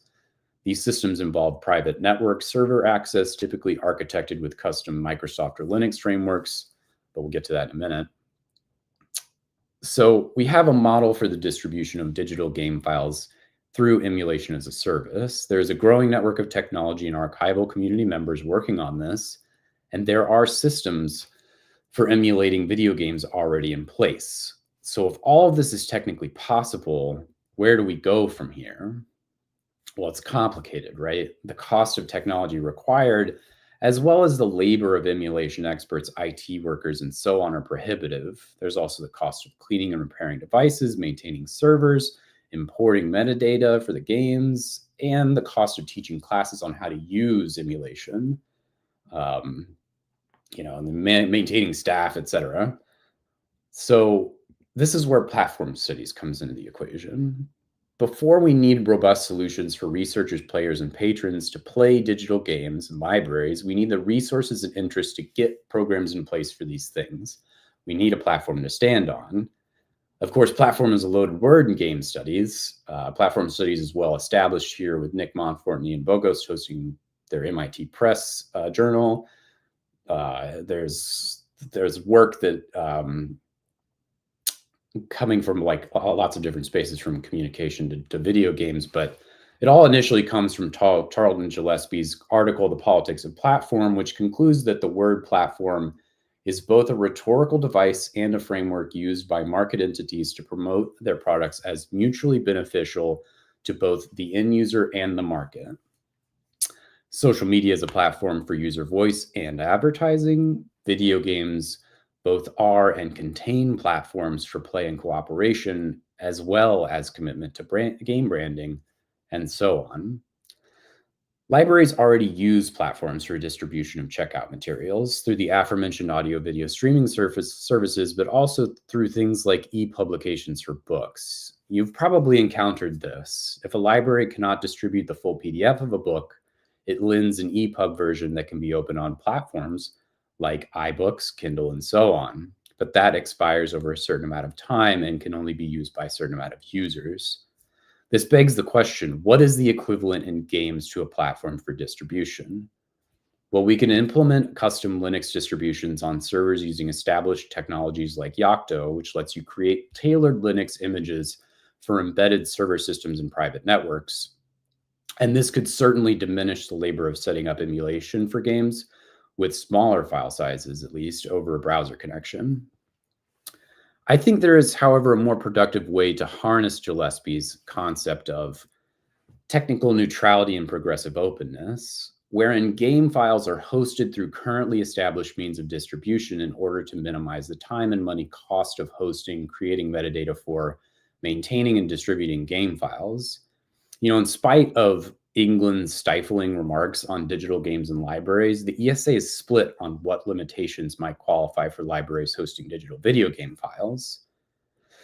The register in the aforementioned copyright hearing even says that there are acceptable restrictions that might allow institutions to hand out copies of ROM files, including single copy restriction language and on-premises limited access.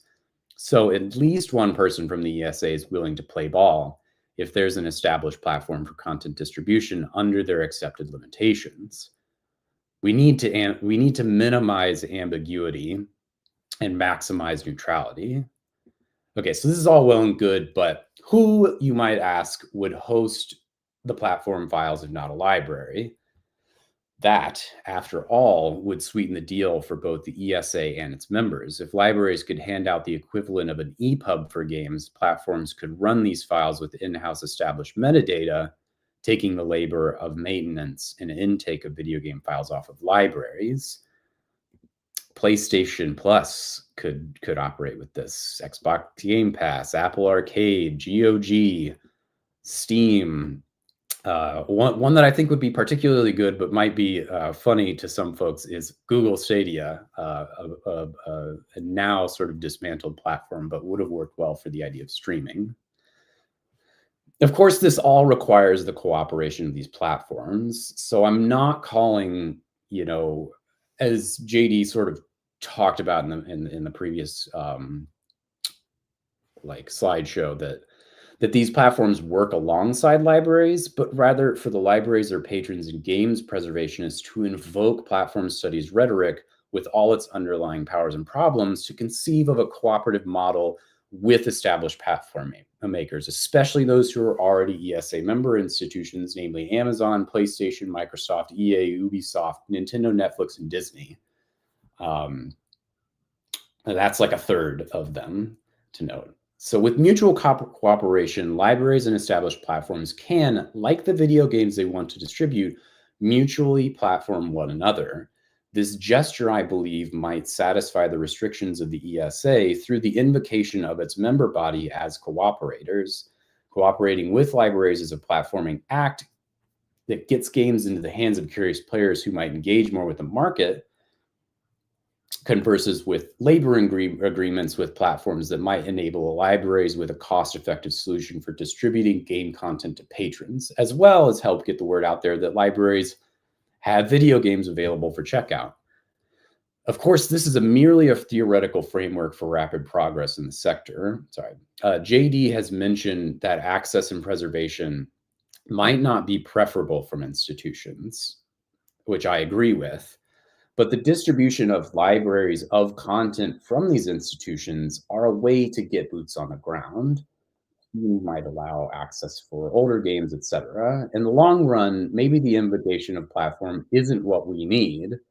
Certainly, we need a more critical long-term solution. However, games preservation has been an emergency issue for decades, and if we continue to lose valuable pieces of our history, especially the histories of those whose space and resource are limited, and who cannot preserve their materials or whose values are less readily supported by ongoing preservation progress, perhaps we need mutual cooperation and platforming as the solution for now.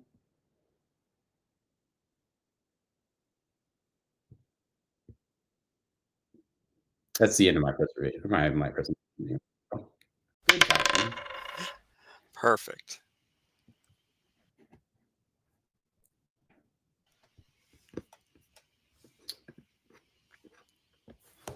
Okay, and yeah, thank you, Noah, for that, and thank you all for your presentations here. And now we're going to move to some Q&A. And there's been some questions that have come through the chat, and if there's others, you can continue to pop them in there. And yeah, let me move right to those. All right. So first question for Killian comes from Danielle. Out of curiosity, what are the favorite games or types of games of each generation? Is there a fave that crosses all the generations? So we have a pretty limited collection of games right now, just because we were starting up with getting the consoles as well as games. The N64 as a console is easily the favorite. We have that one out more often than anything else, and Smash Bros on there is going to be the favorite every time. We, for our Sega, we have a Sonic game for that is very popular. It generally is going to be the things that are IPs that started on retro consoles that have carried through to today because they're recognizable characters for kids. So that's been the gist. But for most of ours, we have one or two games for each console, and we alternate between those as we figure out our budget to procure more games.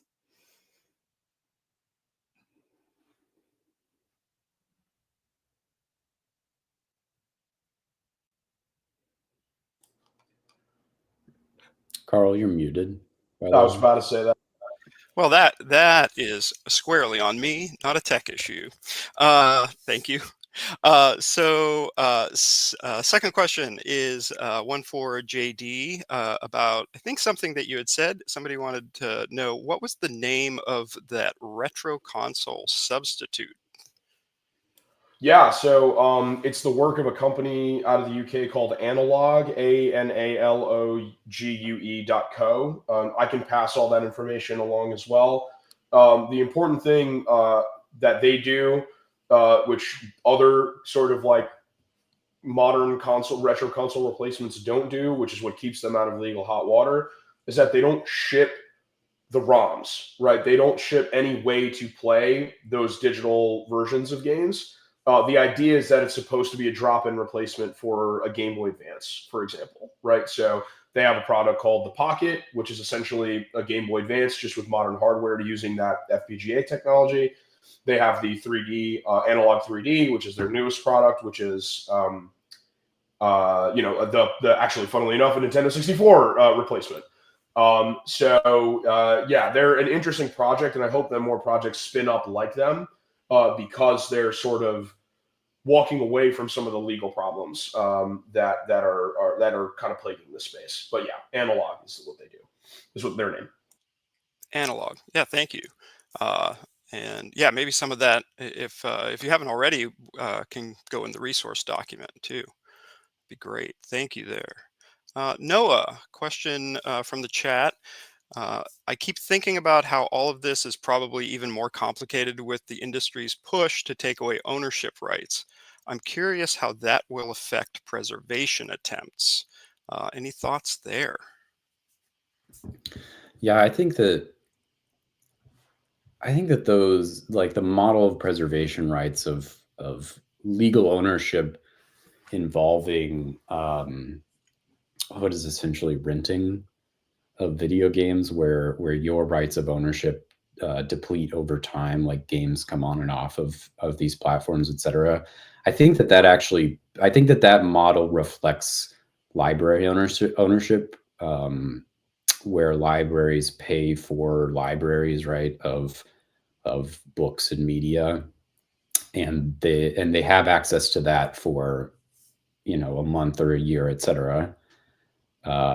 And so I think that it doesn't really defy the model that the ESA is looking for, or the model that is like commercially practiced already in games to do the kind of thing that I want to advocate for, at least in this presentation. Yeah. All right. Thank you. I see more are coming in here too. Yeah. This next one, we can kind of open it up for anyone, all who might like to answer it. And maybe I'll just call on you each here. How do you get an audience, whether it be they patrons or stakeholders, unfamiliar with retro games or game preservation, interested and engaged in the work that you are doing? And let's start that out with Killian. For me, honestly, it's not something we've encountered. We used to circulate video games in our collection, and since we got rid of them due to theft, we have gotten constant questions of, where are your video games? Do you have a video game collection? And we got rid of that collection pre-COVID, so it's been years. In our community, there is an interest in video games, so putting gamer anything, video game anything was going to get attention. And like I said, it actually brought in people who didn't use the library as much before these programs. So we reach out to the schools and we put it out, and our audience was people who are already interested in video games. But it's been a really great way to bring in new people to the library. Very cool. Very cool. JD, thoughts on the same? Yeah, I think for me, I find the tech very interesting, and so I try to I try to be like, oh, look at all this interesting technology, and also like, hey, let's figure out how to make continued game preservation. And so my angle is very much like, I'm going to go after the engineers and be like, look, FPGAs are cool. Like, look at all this. By the way, like, you can't play Atari 2600 games anymore because there are no more Ataris. Right. But I think sort of more generally, I think I try to get people excited about it as like a practitioner of games, like someone who makes games and someone who teaches games, is like, hey, you don't want your work 50 years from now to inevitably disappear and be unplayable, right? To become like ephemera. And so in order for our work to not be ephemera 50 years from now, we have to do the work today to make sure that the work from 50 years ago does not become ephemera. Sure. It sounds like your approach is just like, hit them with your enthusiasm. I'll try my best. Yeah. Great. Noah.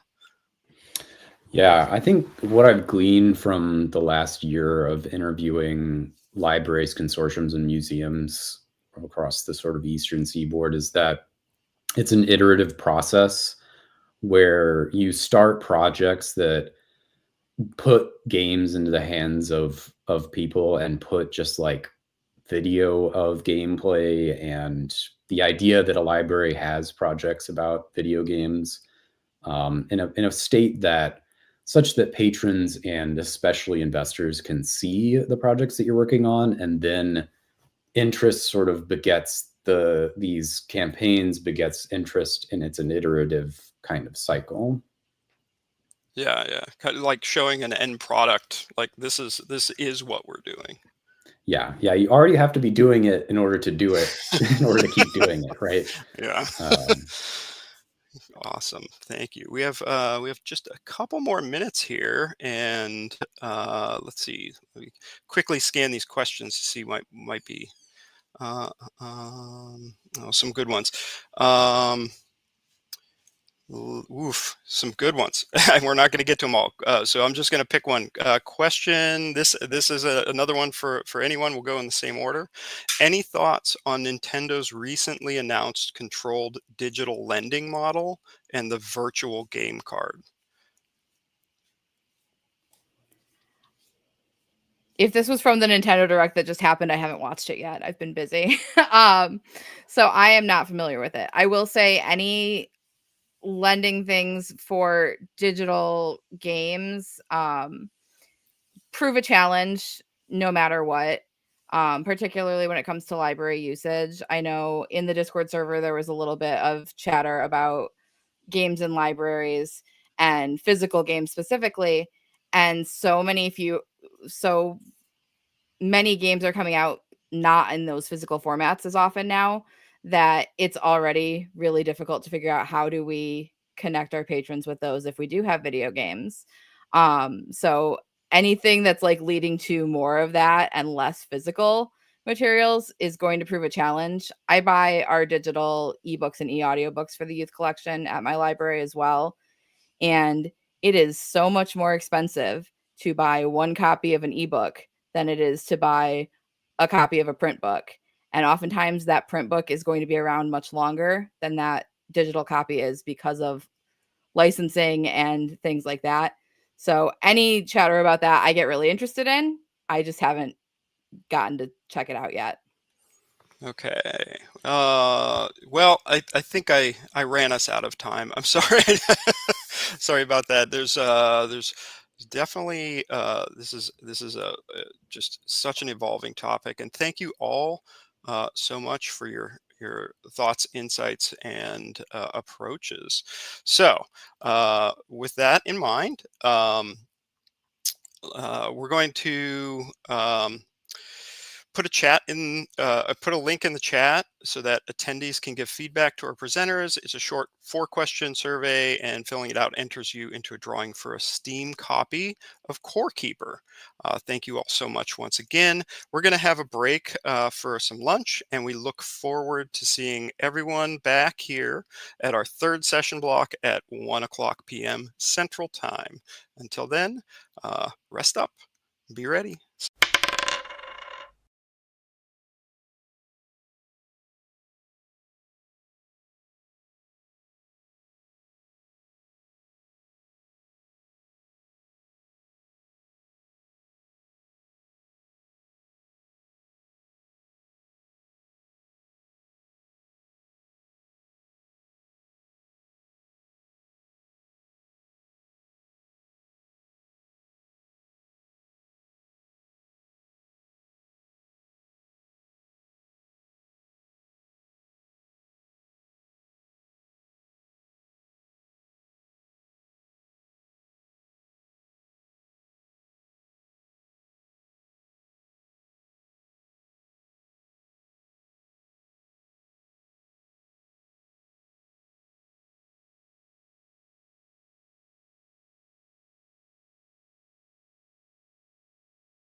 Welcome, everybody. Welcome back. Welcome to our third session of GameRT's March MiniCon conference on libraries and video games. This session block focuses specifically on presentations related to digital collections. My name is Evan Fruhoff. My pronouns are he, him. Similar to Carl, who presented or led our session previously, I'm also a research and instruction librarian at the University of South Florida, and I'm a member of the GameRT Programming Committee. This session will run from now until 2:05 p.m. Central, and it is being recorded and live streamed to Twitch and YouTube. Again, recordings will be available soon to GameRT members, and then will publicly be available in 6 months. Copies of the slides for presentations today are linked in the program outline and the resource doc, which will be linked in chat, so keep an eye out for that. For this session, we'll have 3 15-minute presentations followed up by a Q&A. So if you have any questions for the presenters, please let us know who that question is directed towards when you post it in Twitch or YouTube chat. Our chat moderators will be collecting those questions throughout the presentations so that we make sure that they're all asked during the Q&A session at the end. So don't worry if it's not immediately answered. With that being said, let's go ahead and get started. Our first presenter today is Josh Gladjo. Present a presentation titled Steamworks, a quest to build a digital PC game collection. Josh, go ahead and take it away for us.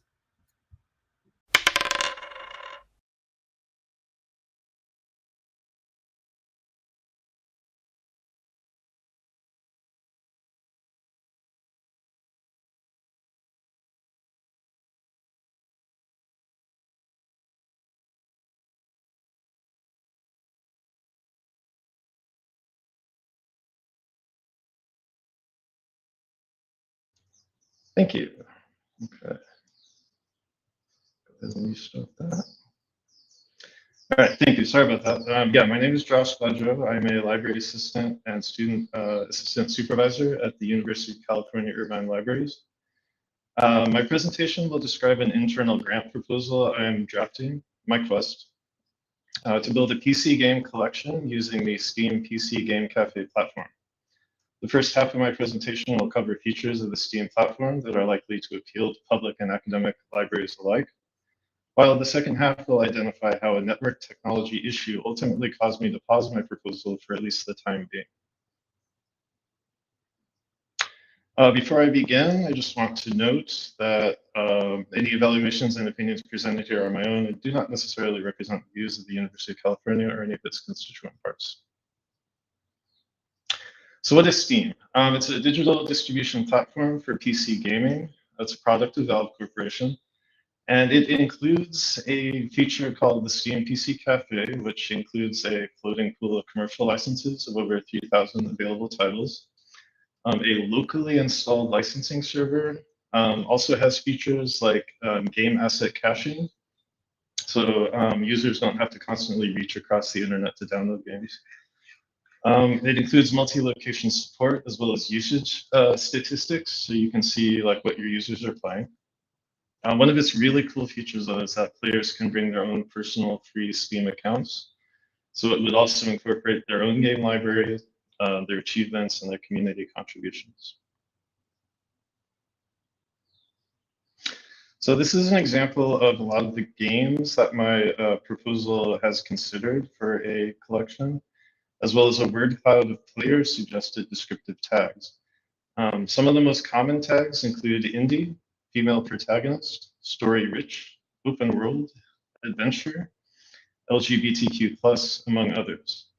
Game genres also vary pretty widely as well, which include puzzles, platformers, racing, interactive narrative, action computer RPGs, and a lot more.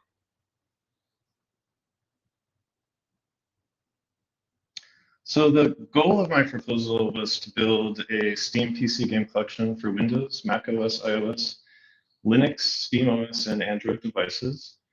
The system would purchase a per user license pool, and then users would be able to connect using their own copy of the Steam client software, which would be automatically detected by our locally installed license server. Once that happens, users would be able to download and install library licensed games as if they were their own. And then once they're finished playing, the license would return to the library's pool for other people to use. One of the key features that I really wanted to present my proposal was the idea that multiple people could play at the same time and utilize the entire collection, whether they're playing solo or they're playing multiplayer titles.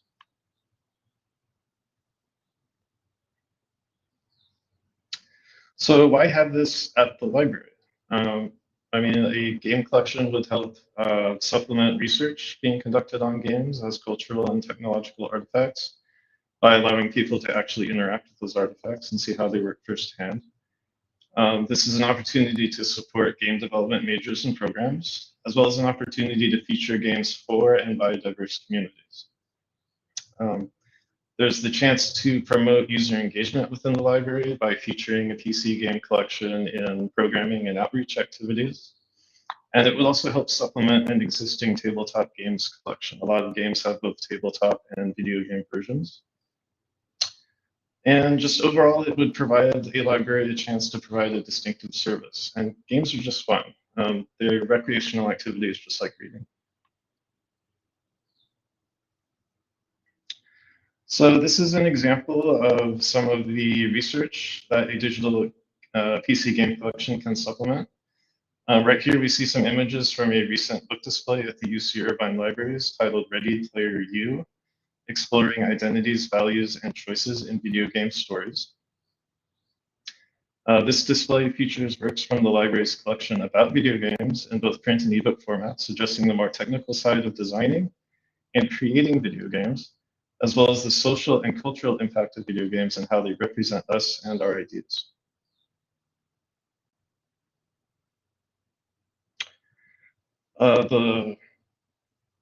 My proposal also identified ways in which the Steam platform helps support and bring attention to games made by and for diverse communities.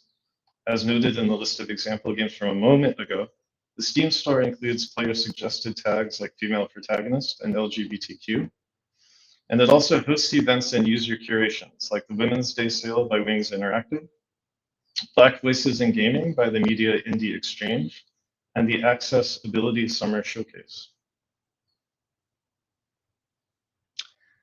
These are some example libraries that were identified by my proposal, which I found via Google search. Some of these libraries appear to implement a Wi-Fi based approach, while others offer gaming stations where users can actually sit down to play. These examples represent a 50-50 mix of public and academic libraries. And my proposal consulted the catalogs of the latter two academic libraries for suggestions of games of potential interest to university students.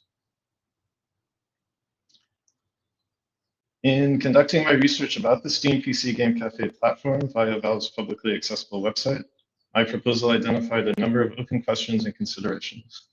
The first is that there's a series of software licensing terms that are applicable. The PC Cafe itself has an agreement with apparently an associated non-disclosure agreement that an institution would have to agree to in order to implement the cafe. There's also the Steam subscriber agreement, which governs use of the Steam client by users. And then, of course, many actual game titles have their own end-user license agreements that players would have to agree to as well. Not every title available on Steam is also available through the PC Cafe, so it's possible that a game that's requested by users simply might not be available. There's also potentially license cost issues. Some games are more expensive than others. And according to SteamDB, which is a third-party data aggregation site, some games have like a one-time license cost versus like a monthly charge or something like that. The library would have to consider how to incorporate its collection of games into their library search or catalog, as well as any potential issues around featuring a commercial service or offensive content, be it inside games or in user-generated content on the platform. The last two boss battle issues, though, the apparent lack of library-like circulation functionality and the nature of the client-server architecture employed by the Steam PC Cafe platform, is the content of the rest of this presentation, with the latter serving as the issue that ultimately put the pause on my proposal. My proposal considered two approaches. Now, the preferred option would be a Wi-Fi based cafe. Users would bring their own gaming devices so the library would not incur significant gaming hardware expenses. However, the cafe does not appear to offer library-like circulation functionality. Games would be available on a strictly first-come, first-served basis, and users either wait patiently or a library would need to purchase licenses to meet demand. A second approach would be to build a physical PC game cafe with dedicated gaming hardware. This can resolve the circulation problem by lending time on a computer, so to speak. After consulting with colleagues, the Wi-Fi approach on a trial basis to gauge demand for titles seemed best. And so at this point, the lack of circulation functionality was not necessarily a hurdle that was going to stop my proposal. As I discovered in consultation with my local IT department, the same might not be true of the network architecture used by the cafe platform. As according to the documentation I found via Google search, it uses a user datagram protocol, or UDP broadcast, to facilitate the initial client-server handshake and setup. Connectionless protocols like UDP are commonly chosen for streaming applications as its low communications overhead promotes speed, and the use of broadcast mode allows the Steam client and server to easily and automatically discover each other. However, broadcast mode also effectively constrains the cafe and its users to a single local network. Think like your home router. This is potentially a major problem for libraries with complex network architectures where different departments administer different parts of that network. The following illustration will help show why this is the case. So on the simple case on the left, where the Steam licensed server and all users communicate on a single subnetwork, the UDP broadcast is sufficient and gameplay can start. By contrast, in the complex network of networks, like on the university campus to the right, network broadcasts are typically blocked from crossing firewall boundaries. The licensed server must either be limited to a single subnetwork or physical location, like the media center shown here, or many servers will need to be maintained in many locations. This might be further complicated where different departments administer different parts of the network, like the Wi-Fi network at this hypothetical university. Coordinating maintenance, access to the master cafe account, and even funding all become important considerations. As an alternative, the physical PC cafe approach proved unsatisfactory. A library would incur significant expense maintaining gaming hardware. To make the collection available in multiple locations, this approach would also require multiple license servers and associated staff time for maintenance. Ultimately, users would likely be restricted to a specific physical location rather than be able to move freely, as with the Wi-Fi approach. When a limited number of gaming stations are fully occupied, most of the collection will probably sit unused. So what does a library really need? Well, first we need a cloud-based solution that can scale up in a way to serve a complex university-sized network as easily as it can a small cyber cafe. This might require somewhat more setup for users, but this approach would allow a cafe to operate on a complex university network like any other web-based service. It would also be helpful to have lending models similar to platforms like Overdrive. A library might purchase licenses, which can be checked out one at a time by players or even placed on hold. A library might purchase subscriptions that provide unlimited access for a set period of time or until hitting a fixed budget cap. Finally, Steam already incorporates a feature called Steam Families that allows up to 6 Steam accounts to play each other's shareable games. While this is not a solution for the library, Steam Families might potentially offer the whisper of something larger scale, including features like purchase requests. Convincing publishers of this potential on a larger scale is the task at hand for libraries working together.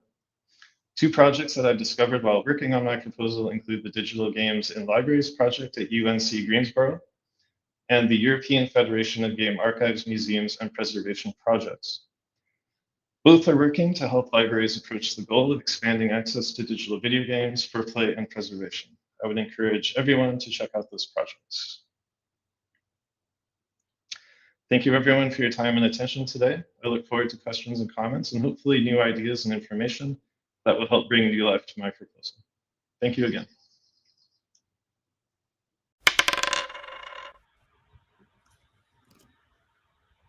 That was fantastic, Josh. Thank you so much for your insights into PC collections for libraries. As a huge PC gamer myself, I can't tell you how much I'd leverage game collections like this if we were able to make them happen. So again, thank you for sharing.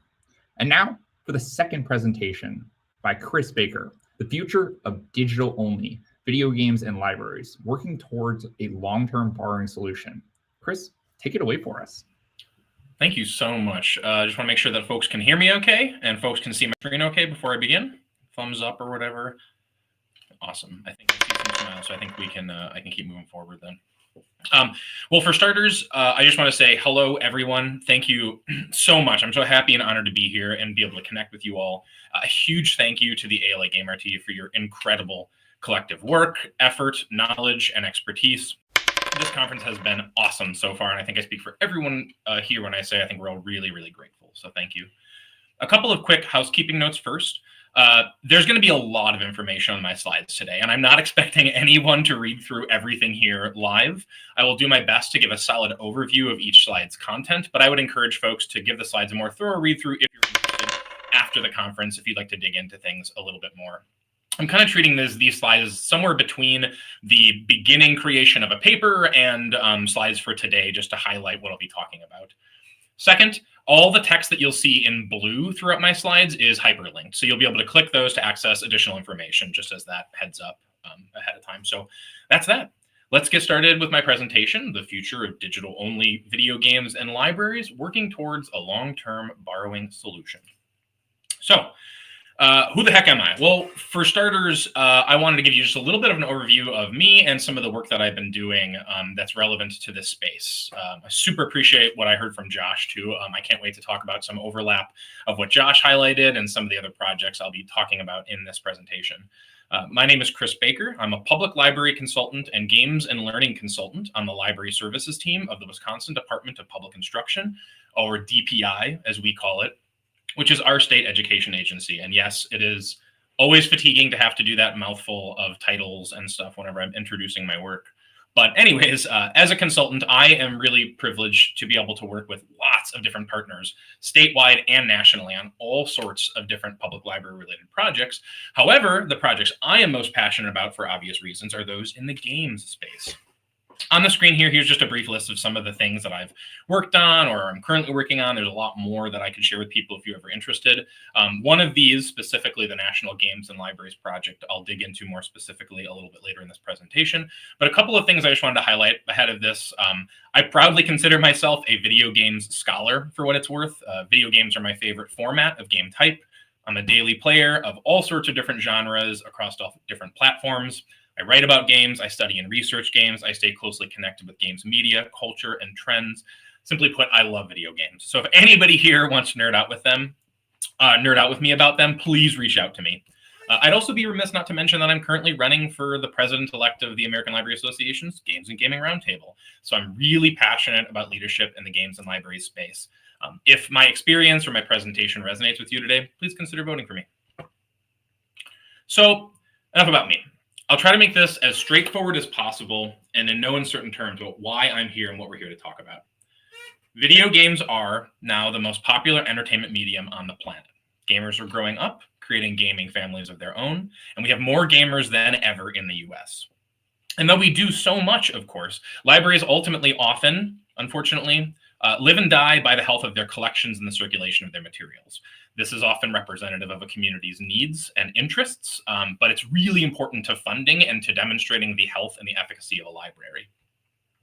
If games are indeed as popular as they are, then I would say this unequivocally. Libraries need to prioritize offering robust video game collections. It's not just a matter of enhanced circulation numbers, though that is very important, but it's also about cultural access. Our library spaces can and should be community leaders in providing cultural access to great video games. Not a year from now, not 6 months from now. Libraries should offer great video game collections yesterday. That's just kind of my call to action, right? Well, currently, librarians can, of course, go and purchase physical copies of games from Best Buy, Amazon, etc., to label, tag them, circulate them, hypothetically in perpetuity until they break or whatever. Great, right? Unfortunately, as we know, the games industry has been progressing towards digital-only access to games for years now, and it is likely that subsequent console generations will only have digital games, to say nothing of all of the games already available only digitally on PC. This permanent shift is going to happen sooner rather than later. And to my great fear, our field does not currently have a suitable, accessible, affordable digital games borrowing app or platform like Overdrive Libby, Flipster, Hoopla, whatever. And Hoopla is not affordable. We'll get into that a little later. But where a library user could hypothetically use their card to check out, download and install, and then play digital video games. So the point, we need to change that. Libraries need a sustainable digital video games borrowing solution ASAP. Oops, I think I accidentally, there we go. So where things are at and where things are headed. I'm not being alarmist when I say the shift from physical to digital is happening really, really quickly. And this has huge repercussions, not only for accessing contemporary games, but also for preserving and accessing historical games. In 2023, it was reported that only 10.5% of games sold in the previous year were physical, while roughly 89% were digital downloads. As we know, there have been ongoing legal battles related to copyright and games access, like with the unfortunate 2024 announcement by the Video Game History Foundation that the U.S. Copyright Office determined that they would not grant an exemption in support of video game preservation. And that's a real problem in that only 13% of video games released before 2010 are still commercially available, meaning that a huge portion of classic games are effectively lost to time. Libraries figuring out digital video game borrowing could have profound impacts on access and preservation, which are related, but have their own unique challenges, and it's important to highlight that. There are some benefits to digital-only video games. I list a number of them here. Ultimately, I think a lot of this stuff kind of is intuitive for us at this point that are in the tech sphere. A subscription-based digital platform could accommodate tax exemption better, records retention, different payment options. Hypothetically, you could play anywhere in the world as long as you had a solid enough broadband connection. And just like with Overdrive/Libby from a library services perspective, a digital borrowing games app could facilitate automatic checkouts, holds filled, downloads, installations, check-ins, etc. No more damaged disks, right? So there definitely are some benefits. These are just a handful of some of the benefits that digital video games and libraries could offer. But of course, we know there are plenty of barriers as well. The digital divide is maybe one of the biggest ones. Broadband access is still woefully inadequate throughout the US. And even where we do have broadband access in rural areas, it is often weak and ineffective. Unfortunately, a lot of rural folks might not be able to take advantage of digital games borrowing just because of internet bottlenecks, right? Cloud gaming lag and latency could cause a very poor user experience where it's almost like, why would I want to play this at all if it keeps on being choppy or if the FPS are horrible on this?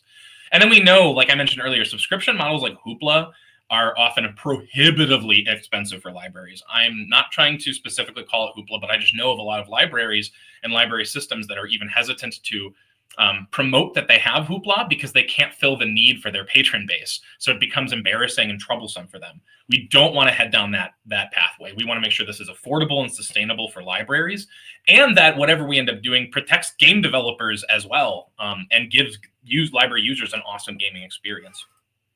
And like Josh talked about, which I really want to highlight here, there is extremely complicated work that we need to do when it comes to licensing, account access, management of titles, entitlements, and more. Like that's the digital infrastructure piece that is really crucial. Now, there is fortunately some really good work being done in this space. And I want to highlight what Josh is doing. I want to highlight what what Andrew will be talking about after I'm done today. There's 4 specific ones that I kind of want to lift up today. The Digital Games and Libraries Project, like Josh mentioned, the Access to Digital Games and Education Programs by the Gamer Group at UW iSchool, the National Games and Libraries Project, which is what I'm a part of. And I just want to also highlight again the ALA Games and Gaming Roundtable, your incredible, awesome, ongoing work. We also have other great partner organizations like the Video Game History Foundation and the Strong Museum of Play.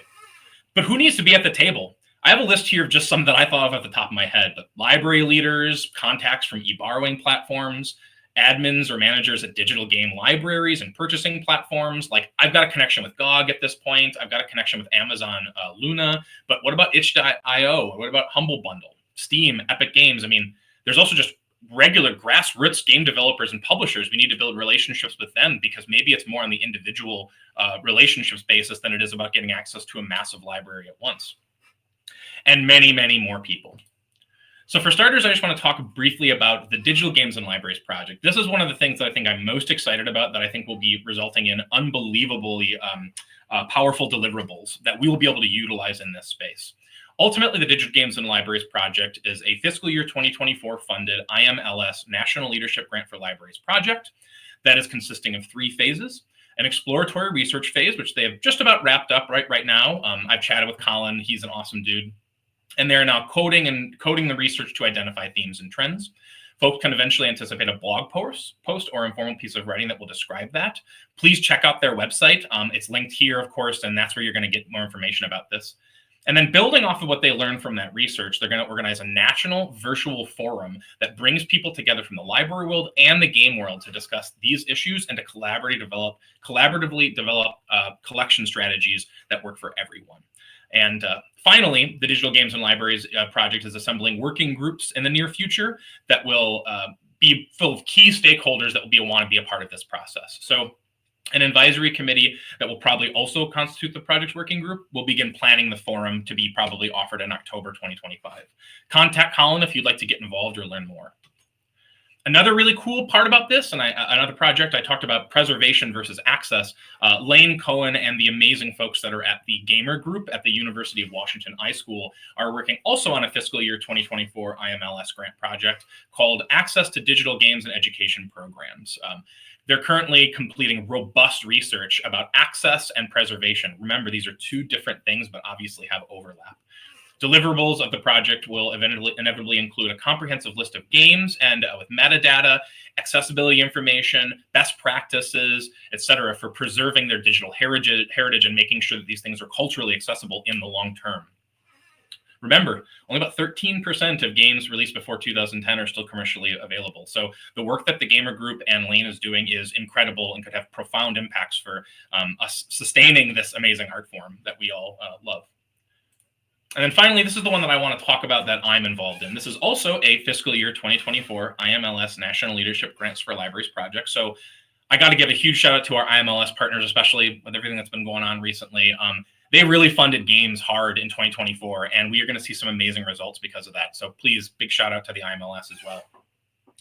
But the NGLP, or the National Games and Libraries project, is a 3-year, 3-phase project where we're going to be ultimately trying to do a comprehensive literature review, robust nationwide surveying and research about the current state of games-based library services, and then the development of ultimately a really comprehensive games-based library services digital toolkit. We're currently in the lit review and research phase right now, which there's going to be opportunities for folks to get involved with or participate. I'll have those slides coming up. Phase 2, which will start in August of 2025, we're going to be doing an intimate kind of community of practice fellowship of librarians working on actually putting games in their library spaces and determining best practices, while our partners at the Washington State Library are going to be doing broad scaling and replicable, scalable practices when it comes to games-based library services. And then in phase 3, we're going to pull that all together into this really awesome, robust toolkit. So Washington State is our partner on that. We are co-PIs with them at DPI. This is a visualization, if you're curious, just about the timeline for this. GameRT has openly supported this project and has helped us platform this and get feedback. And I just can't express enough how appreciative we are of GameRT and their reach and everybody who's doing this work here. Ultimately, though, what does this tell us? There is a lot of disparate work happening throughout the nation in this. You got Colin in North Carolina.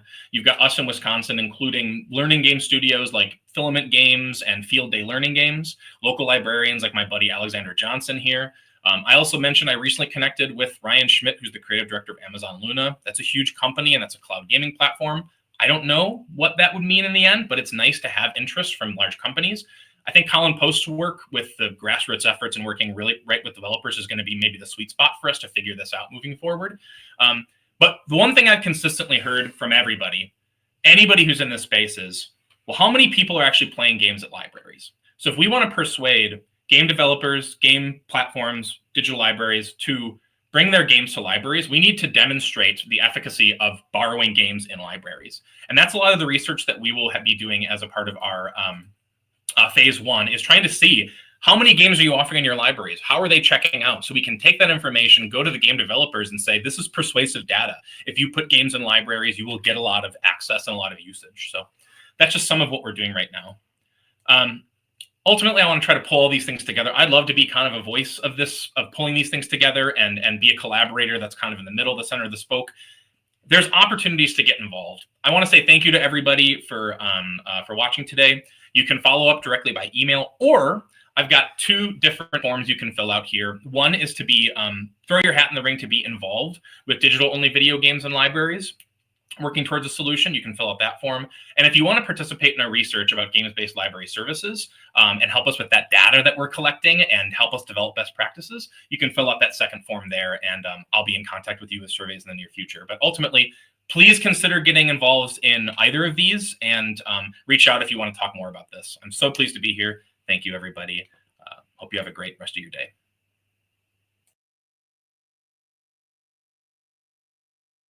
Perfect. Chris, thank you so much for sharing. Your passion for games and libraries is frankly contagious.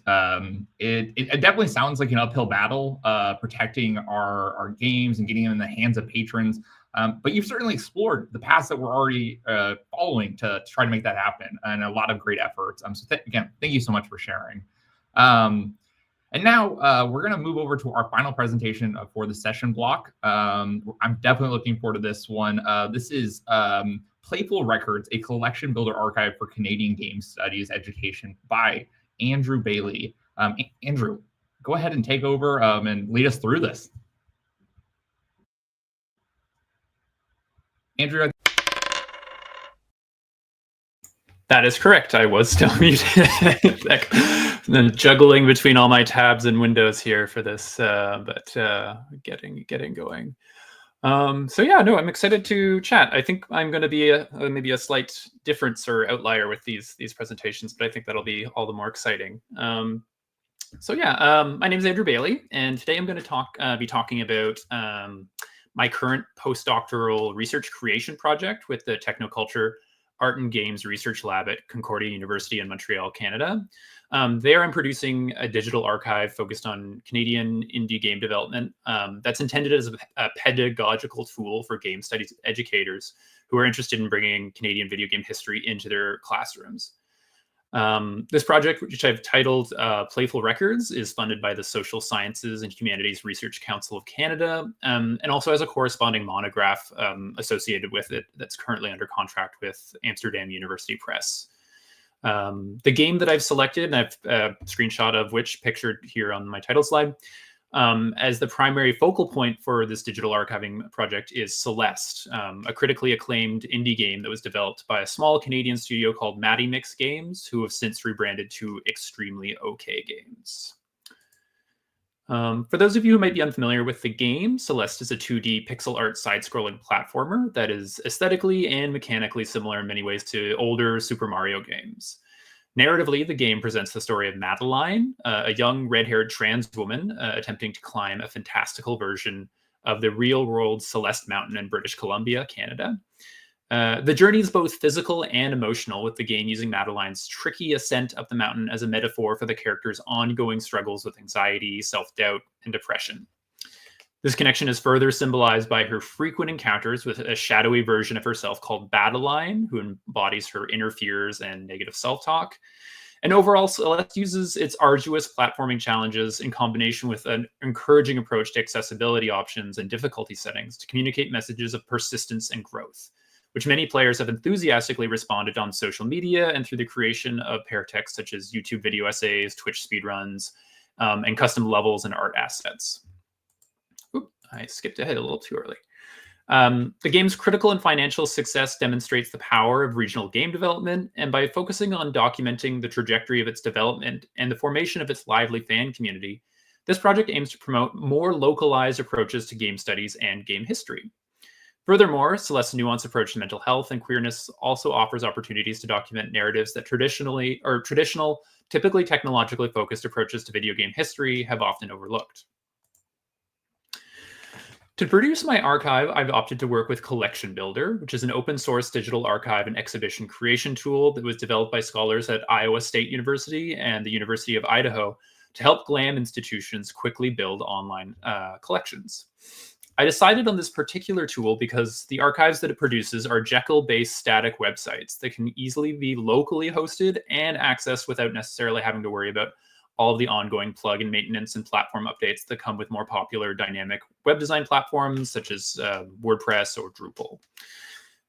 Building on research I previously conducted on the precarious afterlife of web-based academic research projects, I want my own to be done in such a way as to be easily preserved and made accessible in the future after my current funding for web hosting and maintenance has run out. Also, Collection Builder has many options to integrate with GitHub as a storage space for the archive's repositories, which presents exciting opportunities to connect my project with my current postdoc supervisor, Pippin Barr, his SSHRC, his Social Science Humanities Research Council of Canada Insight Grant project at Concordia University, where my postdoc is housed. Adapting how Barr's research explores how the GitHub platform's potential for archiving iterative elements of the game design process, I'm using GitHub's message commit system to reflexively document all the curatorial and design decisions that I'm making as I collect new material, add it to my archive, and assign it meta tags and descriptions. All of these curatorial and design reflections will be included in the back end of the final archive and will be easily accessible both through the GitHub interface or directly by reading the archive's markdown and HTML files. Closer to the end of my postdoc, once the project is completed, in addition to making it publicly available on GitHub, I will also be aiming to donate a copy of the archive to one or more university libraries to be added to their video game research guides and to their digital repositories for other instructors and students to access in their research. Although there have already been tremendous efforts made to preserve playable copies of video games, many of which we've heard about throughout the day today, I was very excited to see the Video Game History Foundation being referenced in the last presentation. My project is more concerned with documenting the development and fan community histories that surround Celeste rather than archiving the game itself. Within the field of game studies, these kinds of peripheral material are often defined as paratexts and can include things like guides, reviews, user-generated content, and promotional ephemera. Game studies scholar Mia Consalvo pioneered how the field of game studies has come to approach the concept of paratexts in her 2007 book, Cheating, where she expanded on Gerard Genette's original literary definition of the term to include peripheral game content, arguing that, quote, before a video game is ever released, paratextual communication and artifacts relating to it spring up like mushrooms. And although being a video game expert is supposed to be about skill and knowledge about games, it is often through the consumption of paratexts, not actual games, that this knowledge can be gained, end quote. I'm quite drawn to her fungal framing of game paratexts in this quote, but I find most important about what Consalvo is saying here is that video game paratexts are emphasized as being influential, or more influential than playing games for people seeking to educate themselves about the medium and its culture. Oops. Many video game heritage organizations around the world already collect physical paratexts, such as magazines, books, and publicity material, because of how well they can communicate crucial elements of distant video game histories. However, as we see from the recently published 2024 International Video Game Preservation Survey report that was conducted by the National Film and Sound Archive of Australia, many of these archives are not collecting born digital paratexts such as YouTube videos and Twitch streams. And the report even explicitly mentions how the vast majority of these institutions are not collecting or creating web archives of online textual content such as game reviews, social media posts, blogs, or developer websites. This is a gap that my digital archive is working to fill, and I'm in the process of collecting several categories of Celeste-born digital paratexts, a selection of which I will briefly outline in the following slides. First, in consideration of my project's regional Canadian focus, Celeste's relationship with the real Celeste Mountain is not an infrequent topic of discussion among fans on the game's subreddit, especially for players who live along the Pacific West Coast close to where the mountain is actually located. Although the roads and trails leading to the mountain are relatively poorly maintained, and the mountain itself is considered by many experienced mountaineers not to be a beginner climb, the Celeste subreddit quite commonly features photos of people who have successfully made it to the top or who are discussing their upcoming travel or camping plans to the mountain. In the examples displayed on this slide, we see evidence of how the game has had a transformative effect on its players, encouraging them to push themselves to overcome difficult challenges in real life in ways that echo Madeline's journey up the fictionalized version of Mount Celeste. In addition to how the game presents a positive and supportive representation of those suffering from anxiety and depression, in the time immediately following the game's release, it was also quickly read as a queer text, with many players interpreting Madeline as a trans woman, especially due to her initially tense relationship with her shadow self, Madeline, whom she eventually learns to accept and love while climbing the mountain. Although Madeline's transness is only loosely hinted at in the original version of Celeste, approximately a year after the game's initial release, the development team updated the game with a free playable epilogue that contained a few scenes that much more explicitly communicated Madeline's trans identity.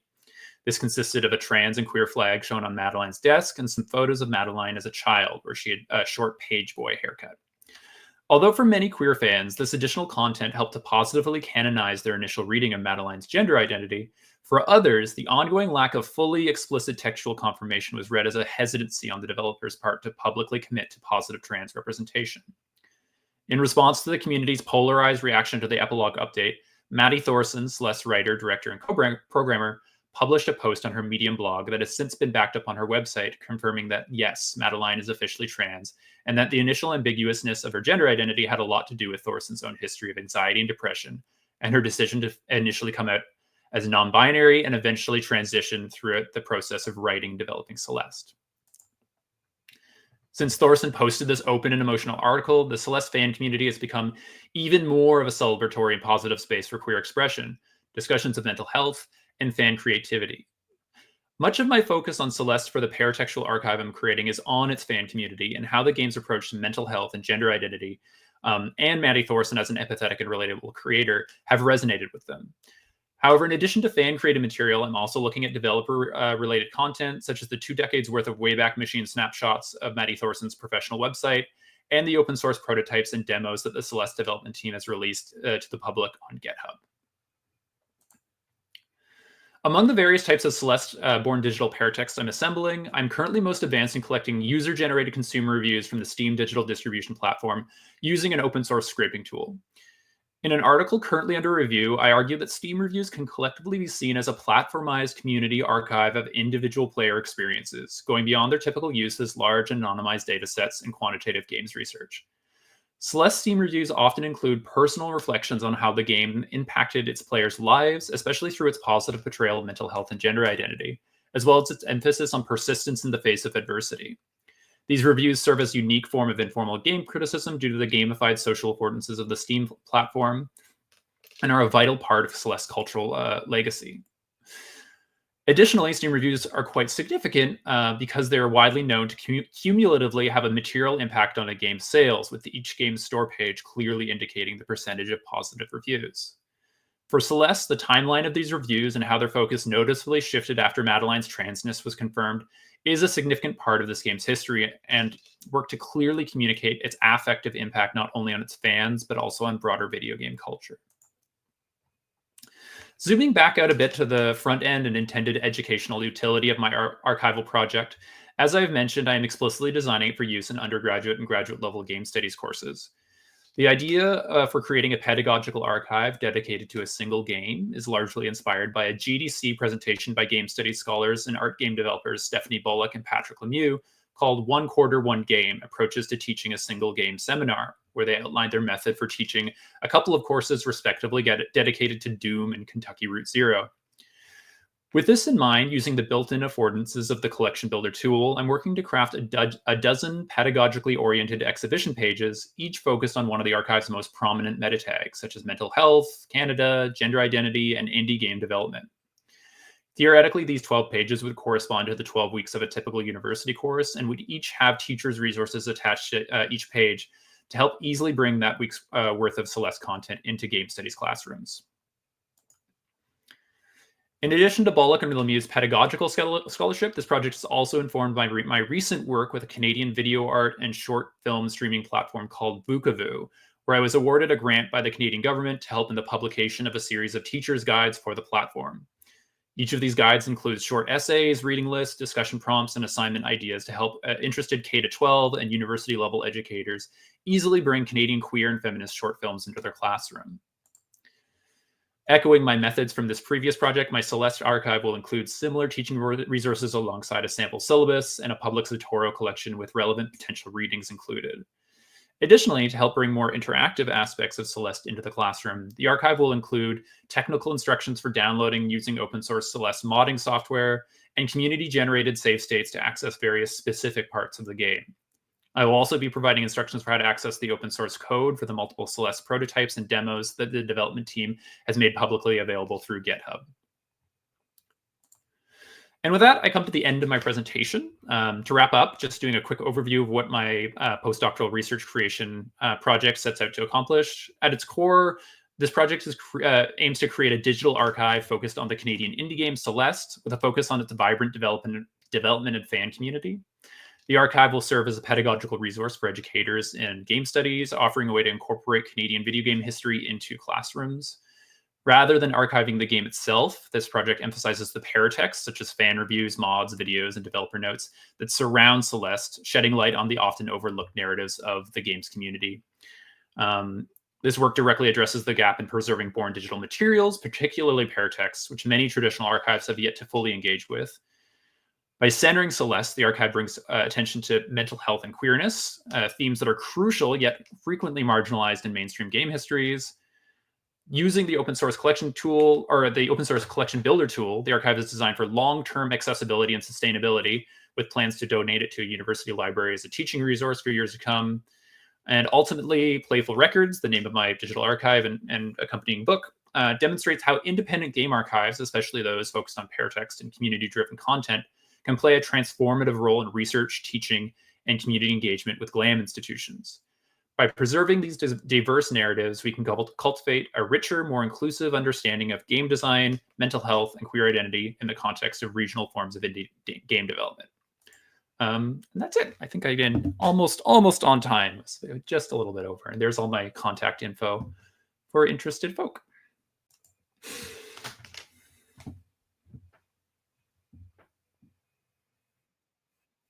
Diving into your work into game studies collections.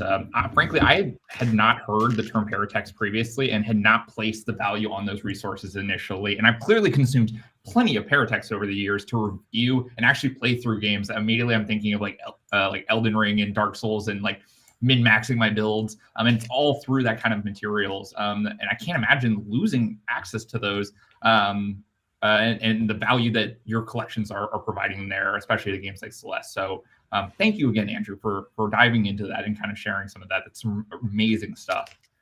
To that point, thank you all for your presentations. This has been an amazing block thus far. And we are actually going to bring everybody back to dive into our Q&A. Some folks have been adding some questions into our chat.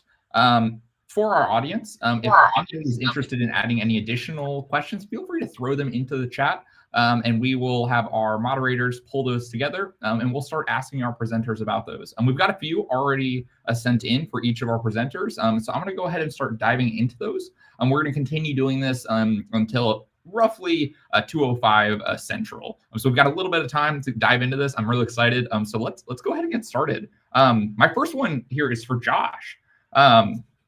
Josh, this question is specifically about trying to support cloud-based solutions for accessing games across multiple libraries. You talked about a lot of the fiscal restraints, the limitations that are out there. So do you think a library co-op or a larger organization, maybe like ALA, or I know there's a lot of regional co-ops, could support a cloud-based solution that could be leveraged by multiple libraries for accessing games to kind of take that burden off of a single library or institution?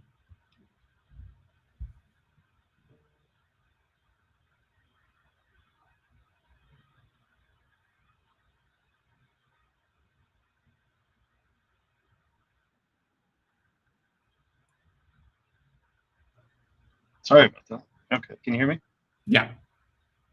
Okay, perfect. Sorry about that. I think large organizations like ALA would play a role in helping convince like distributors and storefronts like Steam that some of the game sharing features they already have would also be to their benefit on a much larger scale. So like Steam has a feature called Steam Families, where up to, I believe, 6 Steam accounts can kind of share their libraries. And then there was the recently announced Nintendo Virtual Game Card feature. So I think ALA and similar organizations would play a role in kind of convincing publishers that they have something to gain by kind of expanding features like that. Yeah, absolutely. It's funny you mentioned the Nintendo virtual game card. We had some presenters earlier who similarly got some questions about that, and I think it's great timing with this mini-con. It's obviously a big deal in terms of accessibly reaching a lot larger population through accessible means in terms of gaming. So that's really exciting stuff. Thank you for sharing that. This next question is for Chris. Chris, we had someone ask, are you aware of any data about how borrowing games from libraries impacts purchases of games or any other maybe developers or publishers? How do libraries play into that conversation, or is it something that we haven't necessarily proven that impact and shared that with those third parties? That is a terrific question. And I think that is actually one of the things I'm most excited to try to dig into with our project. Like I said, I've talked with a lot of different folks recently that represent game developers.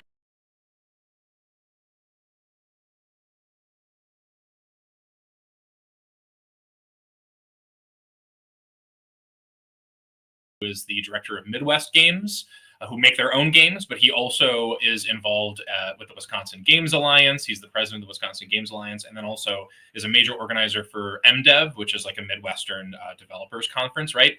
And that was one of the biggest questions he asked me too, was like, all right, so if I'm having these conversations with game developers, with indie developers especially, right? Like, I have to be able to demonstrate to them that there would be some innate benefit in terms of not just exposure. Like, nobody wants just an unpaid intern position, right? But like, we want to make sure our indie devs are getting paid for the work that they're doing too. And in order for that payment to be aligned with their work and for it to be affordable for libraries, we really have to demonstrate the efficacy of video game collections and their popularity with raw numbers, right? Like, we need to be able to say, if you put your game in a library, these amounts of people are going to check them out. Hypothetically, broadly speaking, right? Like, whether that's the turnover rate of video game collections, it's the amount of items in that collection divided by their checkouts, whether it's some other metric that we're looking at, we really need to be able to capture that information, be able to clearly communicate that to game developers. So with the National Games and Libraries project that we're doing, that's one of the things when we do broad surveying in the next couple of months. So go get signed up if you want to be surveyed and help us with this data. We're going to be straight up asking you, do you offer video game collections? What are your checkout numbers like last year? Like, we want to start to capture this information as broadly as we can so we can have that conversation with our developers out there, our game developers.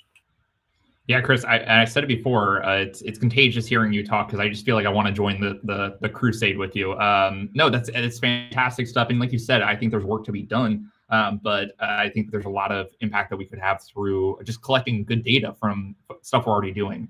That's very, very exciting. My next question is for you, Andrew.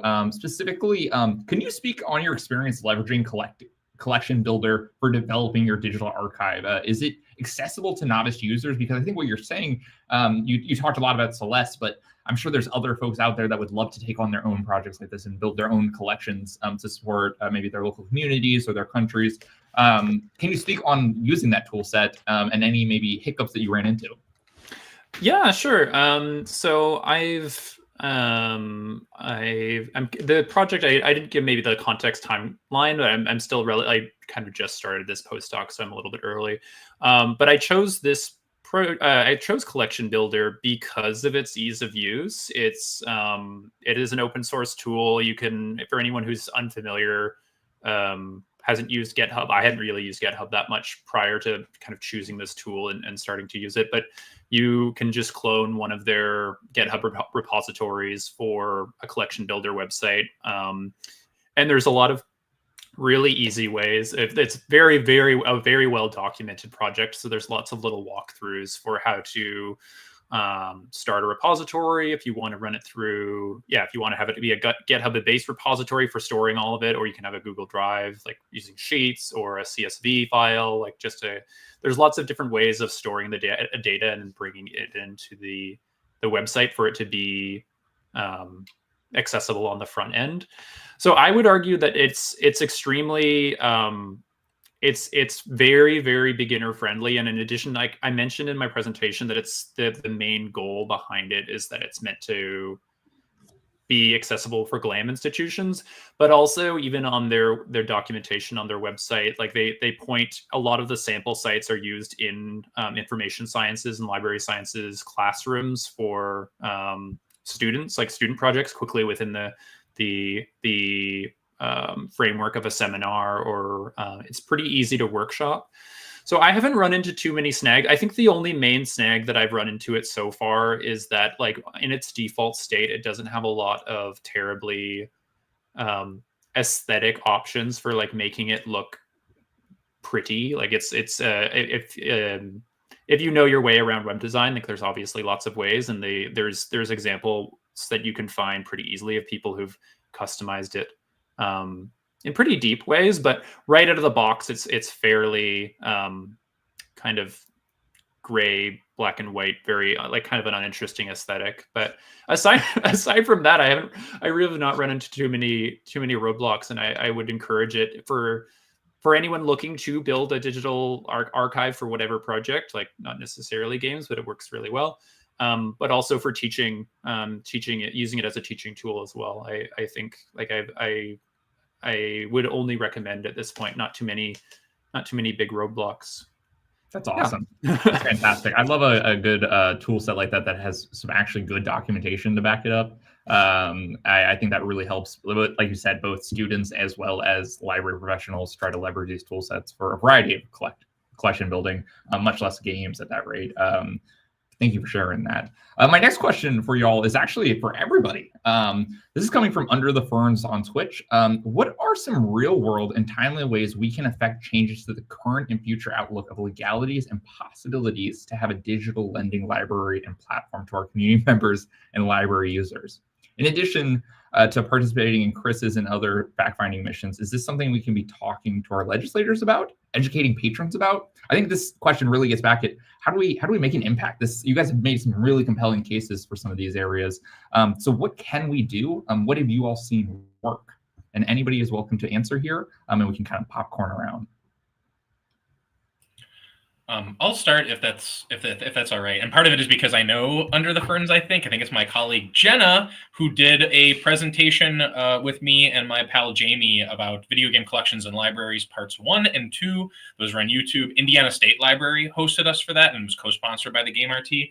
And so Jenna's awesome. But yeah, so I think that's a really compelling question, right? Is like, we can be making a bunch of noise. We can be rattling cages in library land and saying this is important. And maybe, and I also just want to highlight, I won't speak to this right now because I want to make sure I give time to my other colleagues here. But Jonah asked some questions too about like, well, what about game companies? How do we leverage it to make them excited about this? It's such a good question because we could rattle cages for game companies too. That's one piece, right? But ultimately, the question of broader impacts in this space, I think a lot of the issues with this is related to a lack of knowledge about this stuff for our patrons. I think that librarians being educators and taking a lot of the data and the statistics and the information and making it user-friendly and accessible to anybody of any education background or age, and trying to have libraries be places where people can learn more about games access and preservation as well, with the emergent challenges that we're dealing with, the concerns, all of these different pieces. I think that can be really helpful because then those are the types of people who will advocate potentially to legislators, ask for changes to happen. And I also think that the collective voice, for example, of a patron base, a knowledgeable and enthusiastic patron base nationally could be very persuasive to some of those game companies. But we need to have those voices be raised up. And so legislation is an interesting one, and that's a challenging, complicated thing to get into. And I would probably defer to people that are smarter than me to start getting into the legislator game when it comes to those questions. But I can certainly see the relevancy of an overlap with advocacy for legislators. Perfect. Andrew, Josh, do you have any additional thoughts to that? I know Chris has really dove into it there, but if you have anything from your perspectives, I'd love to hear it. Yeah, when thinking about it, just in terms of working on my proposal, a lot of it is about just making patrons aware of how like a game collection would already serve what they're doing. Like we have game development programs and majors here on campus, so that would be relevant. It would be relevant in terms of the art and music for our art school. I mean, people would be able to see examples of video games and production in that regard. We have a vast collection of materials that already address game development and social and cultural issues, and so it's just a matter of bringing the finished product, I guess, in a sense, to people's attention so that they can make those links and again, just advocate for themselves. I think you hit on a really tricky dilemma we deal with in libraries, where we're jumping in between. A lot of what we're talking about here is within the field. It's not necessarily in the face of our patrons, and it's sometimes difficult to bridge those issues because those patrons are sometimes the advocates for us. And it is a tricky conversation to have, but I think the more, like Chris was saying before, the more we can document this, the more we can talk about it and bring a finished deliverable, you were saying, Josh, I think the easier it'll be to facilitate those conversations. Andrew, did you have anything you wanted to add there? No pressure at all.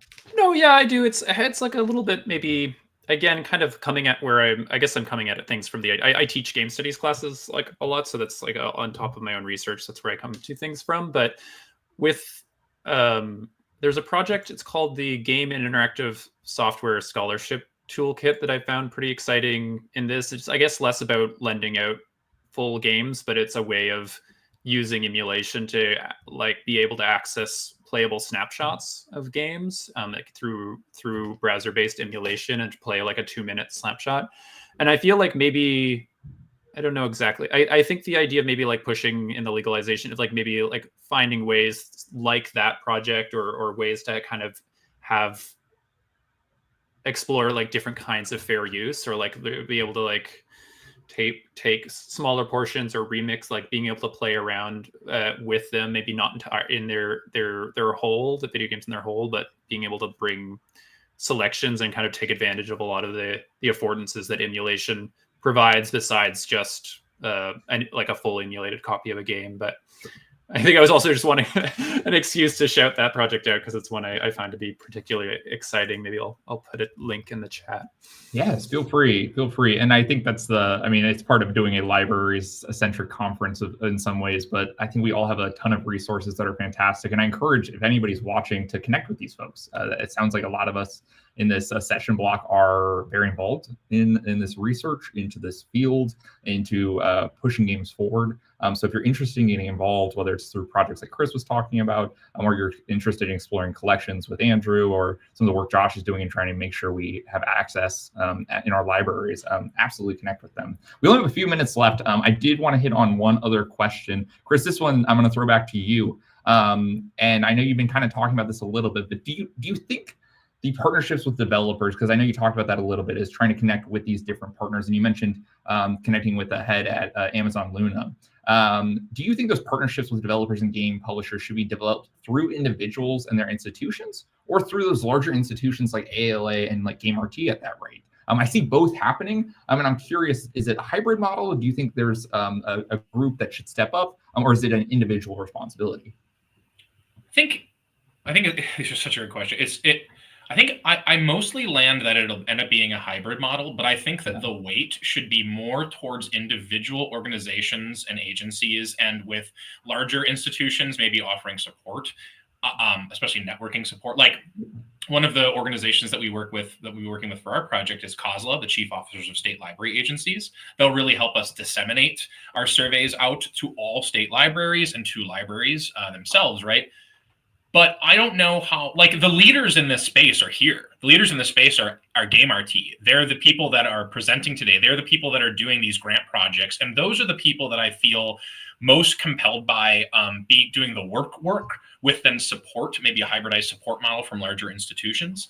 I just really value the collective body of knowledge that these folks, that all the folks here are doing. Like, one thing, right? My opinion, there's a dearth of professional library training programs that teach about games-based library services.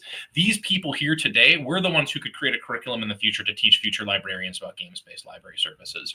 I saw the question earlier about like, what about developers? Are they just going to see a checkout as a lost sale?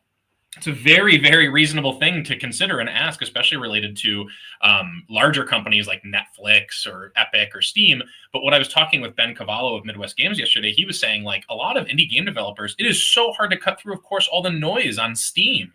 So if we can have curation happen and work right with developers, maybe on an individual licensing model, we can make sure we're putting great games in library digital lending, and that it'll benefit the developers to help them cut through a lot of that excess of Steam games. And so I think it's going to be a hybrid model, but I think it's mainly about identifying the leaders, who has contacts valuable where, and then pulling everybody together into the right room to start collectively trying to work on this. And the Digital Games and Libraries Project is also a great start to this. I just want to say. I'm not gonna lie, I'm feeling very energized after this session. I you know, as you're going through a whole conference, I get there comes a point when maybe we start slowing down a little bit, but you guys have revitalized my love for games and for supporting all this. So I'm loving this. Please, folks, feel free to connect with these fine people and see their projects out and hopefully collaborate with them at that rate. With that being said, that is all the time we have for questions. Oh no! Oh, can you guys still hear me?